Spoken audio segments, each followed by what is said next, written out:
नमस्कार दोस्तों। प्रवक्ता उत्तर प्रदेश यानी UP PGT previous paper commerce subject का 2016 एडवर्टीजमेंट का जो कि हुआ था 2019 में, उसके पार्ट 1 में आज 60 क्वेश्चंस को सोल्व करेंगे, एनालाइज करेंगे। ये क्वेश्चंस महत्वपूर्ण हैं सभी उन एग्जाम्स के लिए जिनमें कॉमर्स के मल्टीपल चॉइस क्वेश्चंस पूछे जाते हैं। दोस्तों, सफलता का कोई शॉर्टकट नहीं है। दूसरी बात मतलब कंपटीशन है। कंपटीशन में बहुत सारे लोग तैयारी कर रहे हैं। जो लोग तैयारी कर रहे हैं उनमें से बहुत सारे लोग ऐसे हैं जिनको आप जानते ही नहीं हैं। तो वो कितना पढ़ रहे हैं, कितना पढ़ेंगे, कितना टॉपिक कवर करेंगे, इस बारे में आपके पास जानकारी होना बहुत मुश्किल है। इसलिए आप अपने आप को उतना तैयार कर दीजिए कि कोई गुंजाइश ही नहीं बचे कि आपसे ज्यादा कोई तैयारी करे। कम से कम जो आपके हाथ में है वह तो करिए। आपके हाथ में यह है कि आप तैयारी कर सकते हैं, मैक्सिमम तैयारी कर सकते हैं। आप कितना तैयारी कर सकते हैं? बहुत सारे लोग पूछते हैं कि कौन सी किताब पढ़ें, कौन सी किताब अच्छी है। मैं बार बार बताता हूं, कंफ्यूज नहीं हो। देखिए, हर एक का जवाब शायद मैं नहीं दे पाऊं, कुछ व्यस्तता रहती है अलग अलग कारणों से। और दूसरी बात यह है कि जब बहुत सारे लोग सेम सवाल पूछते हैं तो हर बार उसका जवाब देना ये असंभव भी हो जाता है। एक दो बार आप दे पाते हैं, बार बार नहीं दे पाएंगे। मैं लेकिन वीडियो बनाते समय ये जरूर बताता हूं, आप मेरा कोई भी वीडियो देखेंगे तो मैं एक बार इस बारे में जानकारी देता हूं। अभी मैं इस वीडियो के शुरू में ही ये जानकारी दे रहा हूं, तो आप जल्दी ना करें, पहले मेरी बात सुन लें, तो उसके बाद आप देखें सभी क्वेश्चंस को। किताब सबसे महत्वपूर्ण बुक्स, आप पीजीटी का एग्जाम, टीजीटी का एग्जाम, इवन आप असिस्टेंट प्रोफेसर का एग्जाम, चाहे यूजीसी नेट का एग्जाम, आप कोई भी एग्जाम दें कॉमर्स का, सबसे बेस्ट बुक है 11th क्लास की बिजनेस स्टडीज, 12th क्लास की बिजनेस स्टडीज, 11th क्लास की अकाउंटेंसी, 12th क्लास की अकाउंटेंसी। अब ये बुक कौन सी पढ़ें? आप सोचेंगे कि आप तो बहुत सारे लोग ऐसे हैं जो पढ़ा रहे हैं काफी समय से, उनको लगेगा हम तो ये पढ़ा रहे हैं। देखिए, पढ़ाने में और पढ़ने में थोड़ा सा अंतर होता है। जब आप पढ़ाते हैं तो आप उस लिहाज से पढ़ाते हैं जिसकी रिक्वायरमेंट उस स्टूडेंट को होती है। 11th के बच्चे को जो रिक्वायरमेंट है जनरली, क्योंकि 20 साल से मैं टीचिंग में ही हूं और हर लेवल पे मैंने पढ़ाया है। लोग करते क्या है, हम लोग जो करते हैं, आप लोग भी करते हैं कि बच्चे के हिसाब से पढ़ाते हैं जिसकी बच्चे को रिक्वायरमेंट है। हम देखते हैं एग्जाम में क्या आएगा तो उस पर फोकस हमारा रहता है, उस हिसाब से हम पढ़ाते रहते हैं। लेकिन जो कंपटीशन में एग्जाम्स में आता है वो तथ्यात्मक बातें आती हैं, फैक्चुअल इंफॉर्मेशन आती हैं, एनालिटिकल बातें आती हैं। जरूरी नहीं है कि 11th क्लास और 12th क्लास के एग्जाम की जो तैयारी हम बच्चों को कराते हैं उन्हीं 11th और 12th की बुक से उसी टाइप की तैयारी, हालांकि वो तो मदद करती ही है, लेकिन वो पूरी तरह से पर्याप्त नहीं होगी हमारे कॉम्पिटिटिव एग्जाम्स के लिए। कॉम्पिटिटिव एग्जाम्स के लिए आपको अलग नजरिया से इन्हीं 11th और 12th की किताबों को पढ़ना होगा। आप किसी भी एग्जाम में कॉमर्स के में अराउंड 60%, 60%, कहीं पे कम कहीं पे ज्यादा, इतने क्वेश्चंस 11 12 से रिलेटेड पीजीटी और टीजीटी के एग्जाम में जरूर आपको मिल जाएंगे, डायरेक्ट मिल जाएंगे टीजीटी और पीजीटी के एग्जाम में। बाकी आप हायर कोई बुक भी पढ़ेंगे तो उसके लिए बेस 11 12 ही होता है। इसलिए मेरा कहना सबसे पहले इन बुक्स को पढ़ें। अब बात आते हैं बाद में और कौन सी बुक्स पढ़ी जाए। और बुक्स में फिर बात आती है आप मार्केटिंग मैनेजमेंट की, ग्रेजुएशन लेवल की, किसी भी यूनिवर्सिटी में चलने वाली कोई भी बुक पढ़ लें, marketing management. Second, cost accounting की कोई भी बुक पढ़ लें। थर्ड, टैक्स के क्वेश्चन अगर आते हैं जैसे यूपी में आते हैं तो टैक्स की ग्रेजुएशन में चलने वाली कोई भी एक बुक पढ़े। मैं कोर बुक्स की बात कर रहा हूं। आप मार्केट में कोई भी बुक देखेंगे, जितनी भी कॉम्पिटिटिव एग्जाम्स की बुक होती हैं, तो खास तौर पे कॉमर्स में एक परेशानी आती है क्योंकि कॉमर्स में उतने कैंडिडेट होते नहीं है, उतनी बुक्स सेल नहीं होती हैं। इसलिए डेडिकेटेड बुक कोई भी नहीं बनाता है। ज्यादातर हम जो देखते हैं बुक्स वो क्या होती हैं कि एक से दूसरे एग्जाम्स के लिए वो कॉपी पेस्ट होती रहती हैं और उनमें बहुत सारी एरर्स भी रहती है। इवन जो एमसीक्यूज रहते हैं उनमें भी एरर्स मिलती हैं, इसलिए परेशानी हो जाती है। अब कोई भी व्यक्ति जब आप किसी से भी पूछेंगे, मेरे से पूछे या किसी अन्य से पूछे, ये बताना मुश्किल हो जाता है कि हम किस बुक को बेस्ट बता दें आपको, क्योंकि कोई भी बुक ऐसी नहीं है जिसमें एरर्स नहीं है, खासतौर पे कॉमर्स के केस में। इसलिए बेस्ट बुक हमेशा 11th 12th ग्रेजुएशन में मार्केटिंग मैनेजमेंट की बुक, कॉस्ट अकाउंटिंग की बुक, टैक्स की बुक। अगर टैक्स के क्वेश्चन वो हर जगह नहीं पूछे जाते, यूपी में पूछे जाते हैं, इसलिए मैं बता रहा हूं। लेकिन अब इनमें बात है कि आप पढ़ेंगे कितना। तो इनमें आप उन टॉपिक्स को पढ़ेंगे जो टॉपिक्स एग्जाम्स में पूछे जाते हैं। एग्जाम्स में कौन से टॉपिक्स पूछे जाते हैं, इसके लिए मेरे कुछ वीडियोस बने हुए हैं जिनमें मैंने उन टॉपिक्स को बताया हुआ है। लेकिन अगर आपने नहीं देखे तो भी कोई बात नहीं, आप मेरे PGT commerce course topic wise study, जो कि मेरे यूट्यूब चैनल पे उपलब्ध है, कंटिन्यूस जारी है, उसके 50 से ज्यादा वीडियोस बन चुके हैं और अभी तकरीबन उतने ही वीडियोस और बनने हैं, तब वो पीजीटी का कंप्लीट सिलेबस हो जाएगा। उसमें आपको जो टॉपिक्स बताए गए हैं वो वैसे टॉपिक्स को लेकर मैं चल रहा हूं जो एग्जाम्स में पूछे जाते हैं। तो आप उनमें से अगर उनको उनके साथ साथ चलते रहेंगे तो उसी हिसाब से बुक में से भी स्टडी करते रहें। कई लोगों के क्वेश्चन आते हैं, क्या आपके वीडियोस पर्याप्त है? देखिए, मैं बेवजह किसी को गुमराह नहीं करता। मेरे क्या, कोई भी ऐसा एक भी पर्सन नहीं हो सकता जिसके वीडियोस पर्याप्त हो जाएंगे।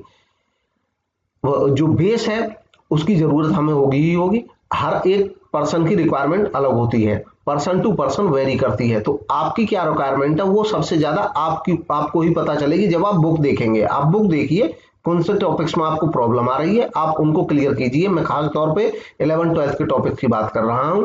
बाकी cost accounting, management accounting, income tax, international business, ये रिलेटेड कॉन्सेप्ट हैं और ये प्रीवियस पेपर जब आप करेंगे तो जो टॉपिक पूछे जाते हैं बस आप उनको रिवाइज कीजिए। इनको अगर पूरा करेंगे तो थोड़ी सी दिक्कत होगी आपको कंप्लीट करने में अपनी तैयारी को बेटर तरीके से। तो स्टार्ट करते हैं आज के क्वेश्चंस। एक बात और कि मल्टीपल चॉइस क्वेश्चंस की जितनी ज्यादा प्रैक्टिस कर लें उतना ही कम है। करें कहां से?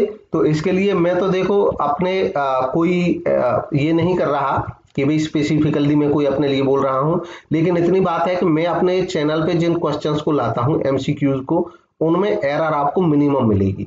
मिनिमम मतलब इतनी कम मिलेगी, शायद ही कोई इतनी एक्यूरेसी प्रोवाइड कराएगा, क्योंकि मैं क्वेश्चंस को पहले पढ़ता हूं। रेयर कभी इंस्टेंस ऐसा होता है कि कोई क्वेश्चन रॉन्ग हो जाए, लेकिन उसका अगर कोई हो जाता है तो उसका भी मैं करेक्शन आने वाले वीडियोस में क्लियर कर देता हूं। तो आप निश्चिंत होकर के मेरे चैनल पे जो एमसीक्यूज की प्रैक्टिसेस हैं उनको आप आराम से कर सकते हैं, कोई समस्या नहीं है। एमसीक्यू प्रैक्टिस सेट नाम से मैंने अलग अलग 20-20 10-10 क्वेश्चंस की कुछ सीरीज चलाई थी प्रीवियस भी, उनको आप देख सकते हैं, या आने वाले टाइम में जो आएंगी उनको आप देख सकते हैं।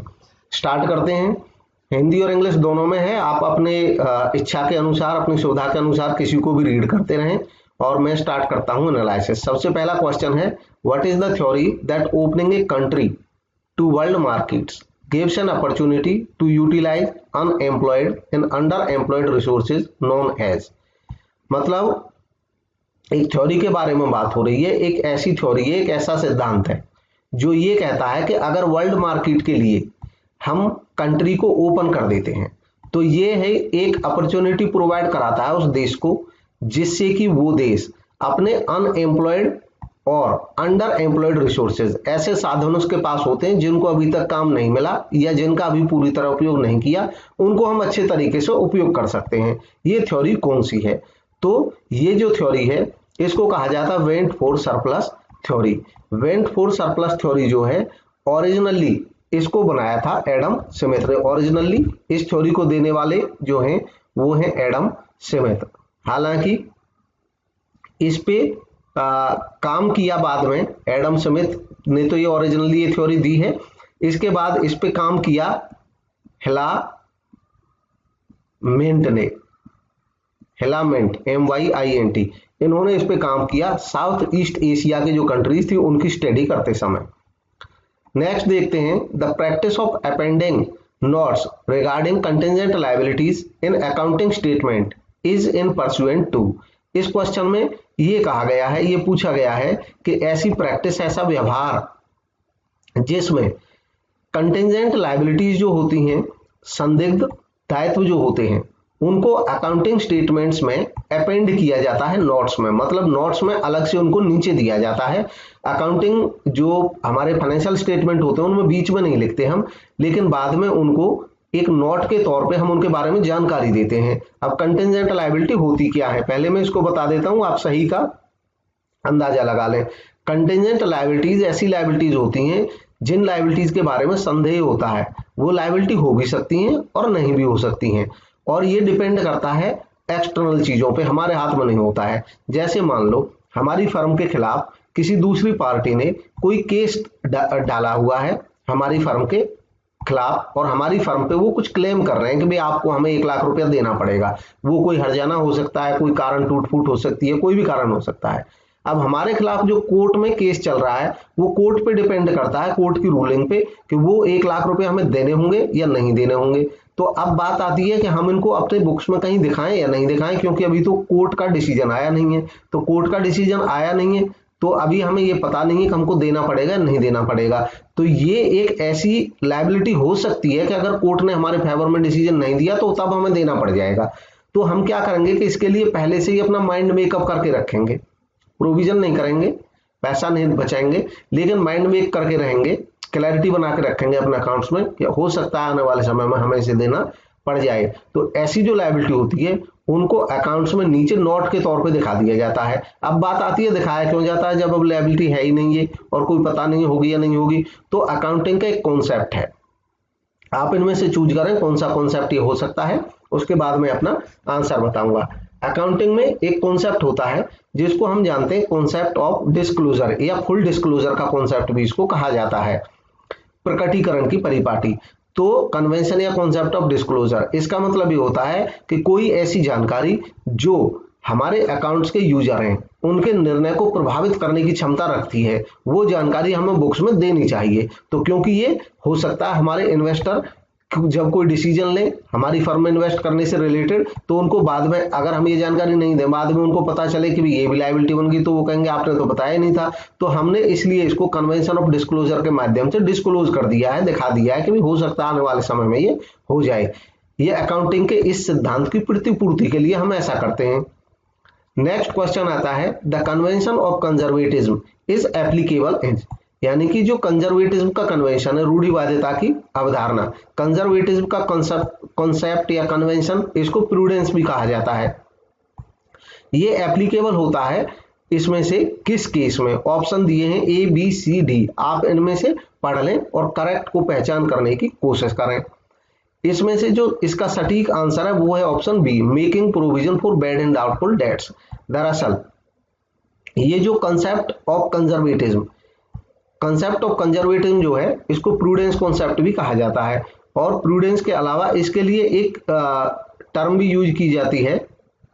प्रूडेंस के अलावा इसके लिए एक सेइंग है, उसमें कहा जाता है कि प्लेइंग सेफ, यानी कि सुरक्षित चलना, सुरक्षित खेलना। तो प्लेइंग सेफ का कॉन्सेप्ट इसमें रहता है। इसमें क्या रहता है प्लेइंग सेफ? सेफ मतलब कैसे रहते हैं कि हम आने वाले समय के बारे में सोचते हैं कि अगर आने वाले समय के बारे में हमको लग रहा है कि कोई हमारा खर्च हो सकता है, तो उस खर्च के लिए प्रोविजन पहले ही बना के रख लें, मतलब पहले ही पैसे की व्यवस्था कर लें। लेकिन आने वाले समय में हमें लग रहा है कि हमारा कोई प्रॉफिट हो सकता है, तो उस प्रॉफिट को प्रॉफिट मत मानो तब तक जब तक वो वास्तव में ना हो जाए। यही है कंजर्वेटिज्म का कॉन्सेप्ट। तो provision for bad and doubtful dates इसी मकसद से बनाया जाता है कि ऐसे डेट, मतलब हमने जो लोगों को उधार दिया हुआ है सामान, उनमें से ऐसे डेटर जिन पे हमें डाउट है कि हो सकता है वो पैसा ना दें, तो जिन पे हमें डाउट होता है उनके लिए हम पहले से ही, क्योंकि वो लॉस हो सकता है, हमें डाउट है, तो उसके लिए हम पहले से ही प्रोविजन बना के चलते हैं। ये प्रूडेंस कॉन्सेप्ट या कंजर्वेटिज्म कॉन्सेप्ट की अवधारणा को पूरा करता है। नेक्स्ट है, a share of ₹10 on which ₹6 has been paid is forfeited, it can be reissued at a minimum price of। Question में कहा गया है कि एक शेयर है जो कि 10 रुपए का है, उस पे वो कह रहे हैं कि 6 has been paid, 6 रुपए उस पे पे हो चुके हैं, अदा हो चुके हैं। इस फॉरफिटेड, वो फॉरफिट कर लिया गया। तो देखो फॉरफिट करने का मतलब क्या होता है, जब कोई शेयर होल्डर शेयर का पूरा पैसा कंपनी को पे नहीं करता है, या तो अलॉटमेंट का पैसा नहीं देता है, या फर्स्ट कॉल का नहीं देता है, या सेकंड कॉल का नहीं देता है, मतलब कुछ पैसा शुरू में दे देता है लेकिन बाद में दे नहीं पाता है किसी भी कारण से, तो कंपनी उससे वेट करती है, नोटिस भेजती है उसके पास कि भाई आप पे कर दीजिए। अगर नोटिस भेजने के बावजूद भी वो नहीं देता है तो कंपनी को अधिकार होता है कि उसका शेयर जो है उसको कंपनी जब्त कर सकती है, कैंसिल कर सकती है। जब कंपनी शेयर को कैंसिल करती है तो उस शेयर पे जितना पैसा कंपनी को मिल चुका है उस पैसे को कंपनी जब्त कर लेती है, यानी कि फॉरफिट कर लेती है, उसको वापस नहीं देती है शेयर होल्डर को। तो जैसे ये शेयर 10 रुपए का है, इस पे 6 पे हो चुका है, तो कंपनी ने 6 रुपए क्या कर लिए, फॉरफिट कर लिए, यानी कि जब्त कर लिए। अब कंपनी ने फॉरफिट कर लिए, शेयर भी कैंसिल कर दिया, तो कंपनी के लिए एक तरह से ये प्रॉफिट हो गया, यानी कि गेन हो गया। लेकिन ये जो गेन है, ये जो लाभ है, ये कंपनी के कोई ऑपरेशंस का प्रॉफिट नहीं है, मतलब ऑपरेटिंग करके अपने क्रियाकलापों से नहीं कमाया है, ये तो कंपनी को एक अकस्मात प्रॉफिट हो गया है। तो ऐसे जो प्रॉफिट होते हैं उनको कहा जाता है कैपिटल गेन, यानी कि ये एक पूंजीगत लाभ होता है और इसका जो उपयोग है वो इससे रिलेटेड जो हानि है उनके लिए ही यूज किया जा सकता है। अब इस क्वेश्चन में बात क्या थी, इसमें पूछा गया था कि it can be reissued at a minimum price. अब होता क्या है, अब कहानी आगे चलते हैं। फॉरफीचर के बाद फॉरफिट जब शेयर कर लिया जाता है तो वो शेयर कैंसिल हो जाता है। अब कंपनी के पास राइट होता है, डायरेक्टर्स के पास, वो उस फॉरफिट किए हुए शेयर को दोबारा किसी अन्य व्यक्ति को इश्यू कर सकते हैं, यानी कि बेच सकते हैं। तो उसको दोबारा बेच सकते हैं, यानी कि ये 10 रुपए का शेयर जो फॉरफिट हो चुका था, ये 10 रुपए का शेयर कंपनी फिर से अब मार्केट में किसी को बेच सकती है। अब ये कितने रुपए में बेच सकती है, देखो ये 10 रुपए में भी बेच सकती है, यानी कि फुल प्राइस पे भी बेच सकती है। ये 10 से ज्यादा में भी बेच सकती है। याद रखना, अगर 10 से ज्यादा में बेचेगी तो इसका मतलब प्रीमियम पे बेच दिया, जो रीइश्यू है वो प्रीमियम पे कर दिया। तो 10 से ज्यादा में भी बेच सकती है और 10 में भी बेच सकती है और 10 से कम में भी बेच सकती है। ये 8 रुपए में भी बेच सकती है, यानी कि डिस्काउंट पे भी बेच सकती है। मतलब जो शेयर का रीइश्यू है, याद रखना मैं ओरिजिनल इशू की बात नहीं कर रहा, जो ओरिजिनल इशू है शेयर का वो आज की डेट में डिस्काउंट पे नहीं हो सकता है कंपनीज एक्ट 2013 आने के बाद। लेकिन जो रीइश्यू हम करते हैं वो रीइश्यू आज भी हम किसी शेयर को प्रीमियम पे भी कर सकते हैं, एट पार पे भी कर सकते हैं और डिस्काउंट पे भी करते हैं।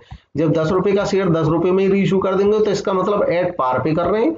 जब 10 रुपए का शेयर 12 रुपए में करेंगे तो इसका मतलब एट प्रीमियम पे कर रहे हैं। और जब हम 10 रुपए का शेयर 8 रुपए में या 7 रुपए में या 6 रुपए में या 5 रुपए में, यानी कि कम में करेंगे, तो इन सब का मतलब होता है डिस्काउंट पे इशू कर सकते हैं। अब बात आती है कि ज्यादा से ज्यादा हम कितना डिस्काउंट दे सकते हैं। तो ज्यादा रूल है, ऐसे शेयर जो हमने फॉरफिट किए थे उनको हम रीइश्यू करते समय ज्यादा से ज्यादा डिस्काउंट उतना दे सकते हैं जितना इन शेयर पे हमने फॉरफीचर के समय में कुछ अर्न कर लिया था, कमा लिया था। तो कंपनी ने 6 रुपए फॉरफिट किए थे, यानी कि ये 6 रुपए इस शेयर के कंपनी के पास पहले से आए पड़े हैं। तो कंपनी ज्यादा से ज्यादा इन पे 6 रुपए डिस्काउंट दे सकती है किसी को। तो जब ज्यादा से ज्यादा 6 रुपए दे सकती है तो इसका मतलब क्या हुआ कि 1 रुपए डिस्काउंट कर सकती है, 2 कर सकती है, 3 कर सकती है, 4 कर सकती है, ज्यादा से ज्यादा 6। अगर 2 रुपए डिस्काउंट करेगी तो 8 में बेच देगी, 3 डिस्काउंट करेगी तो 7 में बेच देगी, 4 डिस्काउंट करेगी तो 6 में बेच देगी, 5 डिस्काउंट करेगी तो 5 में बेच देगी, और अगर 6 रुपए डिस्काउंट करेगी तो 4 में बेचेगी। अब याद रखना, इसके बाद वो आगे डिस्काउंट नहीं दे सकती है, क्योंकि रूल ये है कि ज्यादा से ज्यादा 6 रुपए डिस्काउंट दिया जा सकता है रीइश्यू के समय पे जितना फॉरफिट कर रखा है। तो अब बात यहाँ पे आ जाती है कि मिनिमम प्राइस कम से कम कितने पे रीइश्यू करना पड़ेगा, तो कम से कम 4 रुपए में रीइश्यू करना ही पड़ेगा, इतना रुपया तो चाहिए ही। तो इसका जो सही जवाब है वो है ऑप्शन बी, 4 रुपीज। आगे बढ़ते हैं। According to Malthus population grows, Malthus के अनुसार जो पॉपुलेशन है वो ग्रो करती है किस तरीके से, अर्थमेटिकली, ज्योमेट्रिकली, कांस्टेंट रेट या नन ऑफ द अबव। तो इसमें से थोड़ा टाइम ज्यादा लग रहा है लेकिन एनालाइज करूंगा क्वेश्चंस को। इसके बाद तो माल्थस के अनुसार जो पॉपुलेशन ग्रो करती है, माल्थस अपनी थ्योरी में कहते हैं कि जनसंख्या ज्योमेट्रिकली यानी कि ज्यामितिक रूप से बढ़ती है। अब ये ज्योमेट्रिकली क्या होता है, ज्योमेट्रिकली का मतलब होता है कि जो पॉपुलेशन है वो गुणक में बढ़ती है। गुणक में बढ़ती है मतलब पॉपुलेशन इस तरीके से बढ़ती है ज्योमेट्रिकली कि जैसे मान लो 10 थी तो 10 की 2 गुनी हो गई, 20 हो गई। नेक्स्ट ईयर फिर इसकी 2 गुनी हो गई यानी कि 40 हो गई। नेक्स्ट ईयर फिर उसकी 2 गुनी हो गई यानी कि 80 हो गई। तो ये ज्योमेट्रिक में मतलब जब डबल हो रही थी, लेकिन ऐसा ही ये 5 गुना भी बढ़ सकती है, यानी कि हो सकता है फर्स्ट ईयर में ये 5 गुना बढ़ गई तो 50 हो गई, नेक्स्ट ईयर फिर ये 5 गुना बढ़ जाएगी यानी कि 250 हो जाएगी, और नेक्स्ट ईयर फिर ये 250 का भी 5 गुना बढ़ जाएगी, मतलब इस स्पीड से बढ़ती है, तो उसको कहते हैं ज्योमेट्रिकली। नेक्स्ट है production function is the relation of, उत्पादन फलन प्रोडक्शन फंक्शन रिलेशन होता है किस चीज का, तो इसमें से जो ऑप्शन दिए हैं रिलेशन, ये रिलेशन होता है इनपुट का और आउटपुट का। प्रोडक्शन फंक्शन है क्या? प्रोडक्शन फंक्शन हमें बताता है किसी प्रोडक्शन एक्टिविटी में, किसी प्रोडक्शन एक्टिविटी में, यानी कि जब कहीं पे कोई प्रोडक्शन एक्टिविटी चल रही होती है प्रोडक्शन एक्टिविटी, तो प्रोडक्शन फंक्शन ये बताता है कि इस प्रोडक्शन एक्टिविटी में आप जो इनपुट लगाते हैं, इनपुट्स यानी कि जो आप जो इनपुट का मतलब हो गया रॉ मटेरियल लगाते हैं या जितना भी रिसोर्सेज आपके पास है उनको जब यूज करते हैं आप, तो प्रोडक्शन की एक्टिविटी के दौरान हम इनको आउटपुट में कन्वर्ट करते हैं। अब इस इनपुट में और आउटपुट में क्या रिलेशन है, इस बात की व्याख्या ही करता है प्रोडक्शन फंक्शन। प्रोडक्शन फंक्शन इस बात को बताता है कि इनपुट्स में परिवर्तन आने पर आउटपुट में किस तरीके से परिवर्तन आ सकता है, इनके बीच में कौन सा तकनीकी रिलेशन होता है। इससे हम अंदाजा लगा सकते हैं कि हमें अगर आउटपुट का एक लेवल चाहिए, तो हमें जब अगर हम प्रोडक्शन फंक्शन को अच्छे से रीड कर लेते हैं तो हमें समझ आ जाता है कि इनके बीच में रिलेशन क्या है, और हम ये अंदाजा लगा सकते हैं कि अगर हमको आउटपुट इतना चाहिए, 20 लाख टन यूनिट्स चाहिए, तो हमको इनपुट कितने लगाने पड़ेंगे, इसमें ये मदद करता है। नेक्स्ट है a perfect correlation is signified by, एक परफेक्ट कोरिलेशन जो है वो सिग्निफाई किया जा सकता है इनमें से किससे, तो इसमें जो ऑप्शंस हैं इनमें से कोई भी ऑप्शन सही नहीं है, और आयोग ने इस क्वेश्चन को कैंसिल कर दिया था। उसका कारण क्या है कि ये जो कोरिलेशन होता है, दरअसल सहसंबंध होता है कि जब दो चर हमारे पास होते हैं तो उनमें आपस में संबंध क्या है। जैसे अगर हम मांग के नियम की बात करते हैं तो उसमें हम देखते हैं कि किसी कमोडिटी का प्राइस और उस कमोडिटी की जो डिमांड है उनमें क्या रिलेशन है, तो उनमें जो रिलेशन है उसको हम सहसंबंध की सहायता से देखते हैं। सहसंबंध 0 होगा जब उनमें कोई रिलेशन ना हो, मतलब इसके बढ़ने घटने का इस पे कोई प्रभाव नहीं पड़े, तो 0 हो जाएगा कोरिलेशन। -1 होता है perfect negative correlation. Perfect negative का मतलब है कि परफेक्टली जब ये बढ़ता है तो उसी हिसाब से ये घटता है, तो परफेक्ट नेगेटिव होता है। परफेक्ट पॉजिटिव होता है कि जिस हिसाब से ये बढ़ता है ठीक उसी हिसाब से ये भी बढ़ता है, तो परफेक्ट पॉजिटिव होता है। ये परफेक्ट पॉजिटिव, ये परफेक्ट नेगेटिव, ये नो रिलेशन। और -1 to +1 का मतलब होता है कि जब पॉजिटिव या नेगेटिव रिलेशन हो लेकिन वो परफेक्ट नहीं हो, तो कम हो, तो ये -1 से +1 के बीच में रह सकता है। लेकिन यहाँ पे परफेक्ट कोरिलेशन पूछा है, और अगर ये परफेक्ट पॉजिटिव या नेगेटिव पूछते तो इनमें से कोई एक आंसर हो सकता था। आगे बढ़ते हैं। Next, index for base period is always taken as, index base period के लिए हमेशा लिया जाता है। ऑप्शन इसका करेक्ट जो है वो है बी, 100। तो इंडेक्स फॉर बेस पीरियड के लिए जो इंडेक्स है, इंडेक्स होते क्या हैं?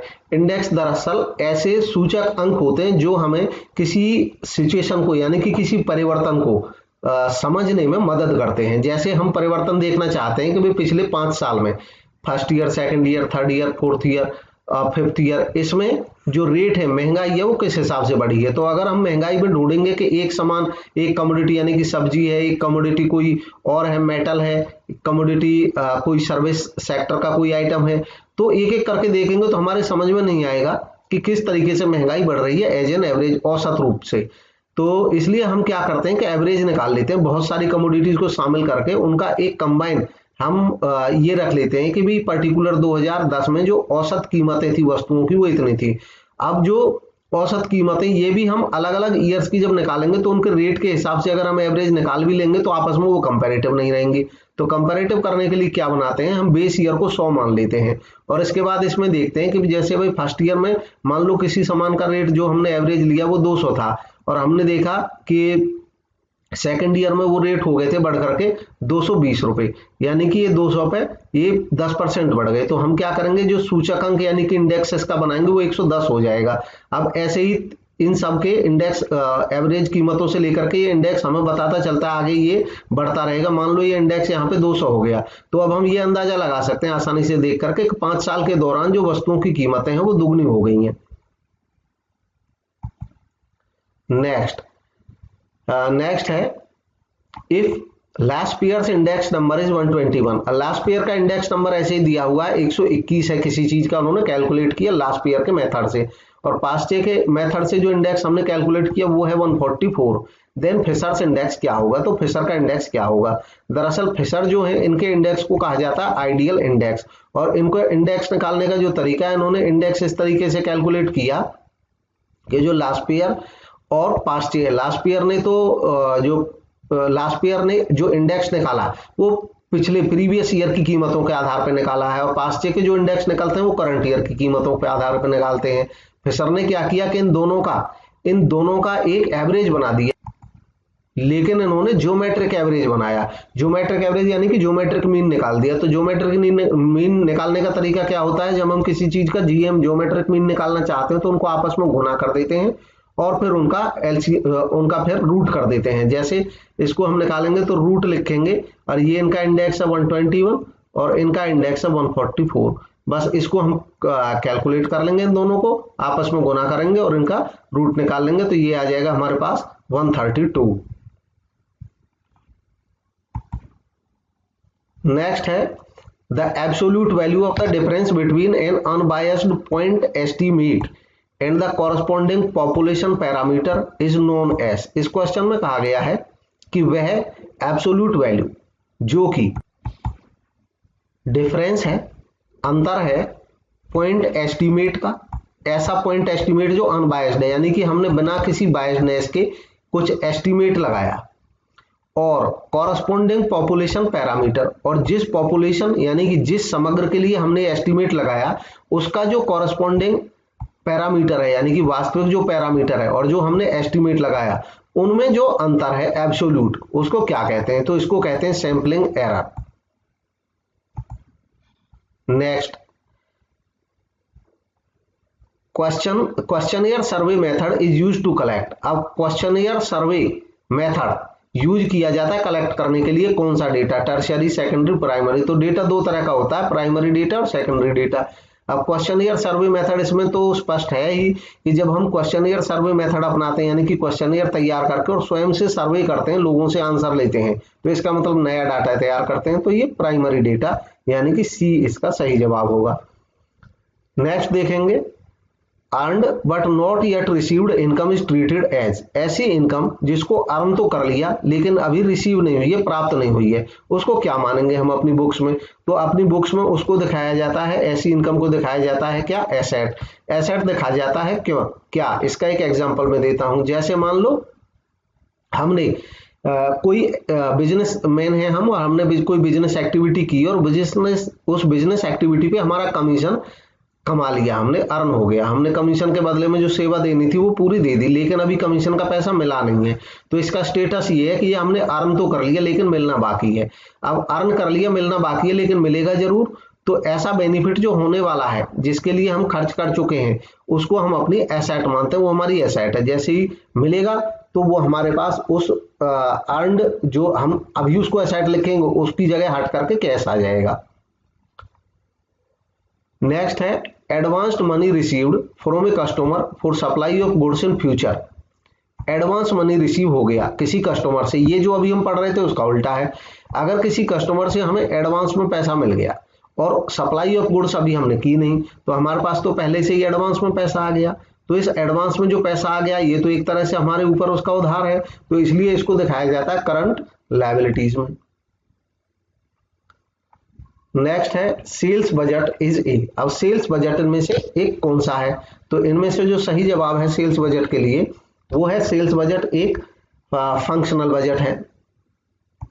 फंक्शनल बजट क्या होते हैं, जब एक ऑर्गेनाइजेशन अपने सभी फंक्शंस के लिए अलग अलग बजट बनाती हो, जैसे सेल्स के लिए सेल्स बजट बन गया, परचेज के लिए परचेज बजट बन गया, प्रोडक्शन के लिए प्रोडक्शन बजट बन गया। तो जब फंक्शन के आधार पर बजट बनता है तो ऐसे बजट्स को हम कहते हैं फंक्शनल बजट। मास्टर बजट क्या होता है, मास्टर बजट सारे बजट जितने भी, जैसे एक संस्था में सारे डिपार्टमेंट से बजट बनवा लिया कि भाई अपने अपने डिपार्टमेंट का बजट बना दीजिए, आने वाले एक साल के लिए अपने खर्चे और इनकम का आइडिया दे दीजिए, ताकि हमें पहले से ही पता चल जाए आने वाले जो वर्ष है उसमें कैश कितना आएगा, कितना जाएगा, कितने की हमें एक्स्ट्रा जरूरत पड़ेगी। तो उन सारे बजट को जब लास्ट में बना करके एक बजट बनाते हैं, उन सारे बजट्स को मिलाते हुए पूरी संस्था का इकट्ठा बजट, उसको मास्टर बजट कहा जाता है। एक्सपेंडिचर बजट होता है जब किसी एक्सपेंडिचर से रिलेटेड, जैसे एडवर्टीजमेंट का खर्च होना है हमारा, तो हमने कहा कि आने वाले साल में हम एडवर्टीजमेंट पे कितना खर्च कर देंगे, तो इसके लिए जो बजट बनेगा उसको एक्सपेंडिचर बजट बोलेंगे। नेक्स्ट है difference between fixed and variable cost has a special significance in the preparation of. अब difference between fixed and variable cost, fixed और वेरिएबल कॉस्ट के बीच में जो डिफरेंस होता है वो एक इसका अलग महत्व होता है प्रेपरेशन करने में किस्त को। इनमें से ऑप्शन है फ्लेक्सिबल बजट या मास्टर बजट या कैश बजट, तो इसका जो सही जवाब है वो है option A, flexible budget. Flexible budget बनाते समय ये हमारी मदद करता है। फ्लेक्सिबल बजट क्या होता है? फ्लेक्सिबल बजट ये होता है कि जैसे मान लो हमारे एक कारखाने में हम 400 यूनिट भी बना सकते हैं, 500 भी बना सकते हैं, 600 भी बना सकते हैं। तो हमने कहा कि भी पहले ही बजट बना लेते हैं, 400 पे कितना खर्चा आएगा, 500 पे कितना खर्चा आएगा और 600 पे कितना खर्चा आएगा, और इन पे कितना कॉस्ट और कितना हमें बेनिफिट हो सकता है, इसका आइडिया हम जानना चाहते हैं। तो हमने बजट 400 यूनिट्स के लिए भी बना लिया, 500 के लिए भी, 600 के लिए भी। अब इन यूनिट जब हम इस तरह का बजट बनाते हैं तो हम देखते हैं कि वेरिएबल खर्चा कितना है। मान लो वेरिएबल खर्चा जो हमारा आता है यूनिट पे वो 5 रुपए है, तो हम कहेंगे 400 बनाने में 4 पंजे 20 से 2000 खर्च हो जाएगा, 500 पे 5 रुपए के रेट से 2500 हो जाएगा, और 600 पे 5 रुपए के रेट से 3000 खर्च हो जाएगा। अब हम देखेंगे फिक्स्ड कॉस्ट कितना है, तो फिक्स्ड कॉस्ट पता किया कि फिक्स्ड कॉस्ट तो सब में 2000 ही है, मतलब जैसे फैक्ट्री का किराया तो वो हर केस में उतना ही रहेगा, चाहे हम कम यूनिट बनाए चाहे ज्यादा बनाए। अब हम इसके संयोग में देखेंगे हमारे लिए सबसे प्रॉफिटेबल सिचुएशन कौन सी है। नेक्स्ट है if machine hours are 8000 and factory overhead absorption rate per machine hour is 8, then absorb factory overheads will be. Question में कहा गया है, कुछ जानकारी दी गई है कि मशीन अवर्स हैं हमारे 8000। मशीन अवर का मतलब है कि हमारे पास जो मशीन है, एक से ज्यादा हो सकती है, एक हो सकती है, हमारे पास जो मशीन है उनकी जो लाइफ है उन मशीनों की काम करने की वो है 8000 घंटे तक वो काम करेंगे। एंड मतलब हम किसी पर्टिकुलर प्रोजेक्ट की बात कर रहे हैं, एक पर्टिकुलर प्रोडक्शन एक्टिविटी की बात कर रहे हैं कि अगर ये काम करेंगे तो हमें 8000 घंटे मशीन चलानी पड़ेंगी। अब फैक्ट्री ओवरहेड, अब जो फैक्ट्री के खर्च होंगे ओवरहेड, उनका एब्जॉर्प्शन रेट जो है, एब्जॉर्प्शन रेट होता है कि एक मशीन के हिस्से में पर आवर कितना खर्च लग जाएगा ओवरहेड का, कितने उसके हिस्से में आ जाएगा। वो कह रहा है कि वो है पर मशीन आवर इज 8, एक मशीन आवर के हिस्से में 8 है, तो एब्जॉर्ब फैक्ट्री ओवरहेड, तो कुल एब्जॉर्ब फैक्ट्री ओवरहेड कितना हो जाएगा। अब टोटल 8000 घंटे मशीन आवर हैं, 8000 घंटे हैं मशीन के काम करने के, और 8 रुपया का रेट है फैक्ट्री ओवरहेड का, तो फैक्ट्री ओवरहेड का 8000 गुना 8 हो जाएगा और ये आ जाएगा 64000। नेक्स्ट है accounting principles are based on, accounting principles based हैं किस पे, practicability, subjectivity, convenience and recording या नन ऑफ द अबव। तो इसका जो सही जवाब होगा वो होगा प्रैक्टिकेबिलिटी। अकाउंटिंग प्रिंसिपल्स जो बेस्ड हैं, हालांकि आयोग की जो आंसर की है उसमें उन्होंने जवाब दिया होता कन्वीनियंस एंड रिकॉर्डिंग, लेकिन मेरे हिसाब से जो ज्यादा सही है वो प्रैक्टिकेबिलिटी है। प्रैक्टिकेबिलिटी इसलिए है क्योंकि जो अकाउंटिंग के प्रिंसिपल्स बनाए जाते हैं वो बनाए जाते हैं अकाउंटिंग के प्रिंसिपल्स, ये कोई साइंस तो है नहीं, ये तो मतलब कोई फिजिकल साइंस नहीं है, ये जो फैक्चुअल सारी चीजें रहेंगी इसमें तो डिस्कशन करते हैं लोग अपने अनुभव के आधार पे, यानी कि लोगों का जो प्रीवियस एक्सपीरियंस होता है, तजुर्बा होता है, जो प्रैक्टिकली उन्होंने महसूस किया होता है अकाउंटेंट्स ने, उसके आधार पे वो देखते हैं कि किसको हम जनरली एक्सेप्ट कर सकते हैं। जिनको हम जनरली एक्सेप्ट करते हैं वही होते हैं जनरली एक्सेप्टेड अकाउंटिंग प्रिंसिपल। तो अकाउंटिंग प्रिंसिपल बेस हुए प्रैक्टिकेबिलिटी पे। नेक्स्ट है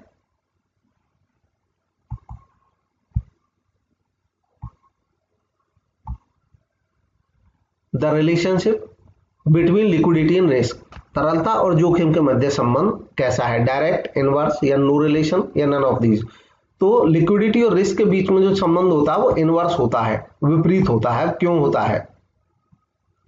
लिक्विडिटी होती क्या है?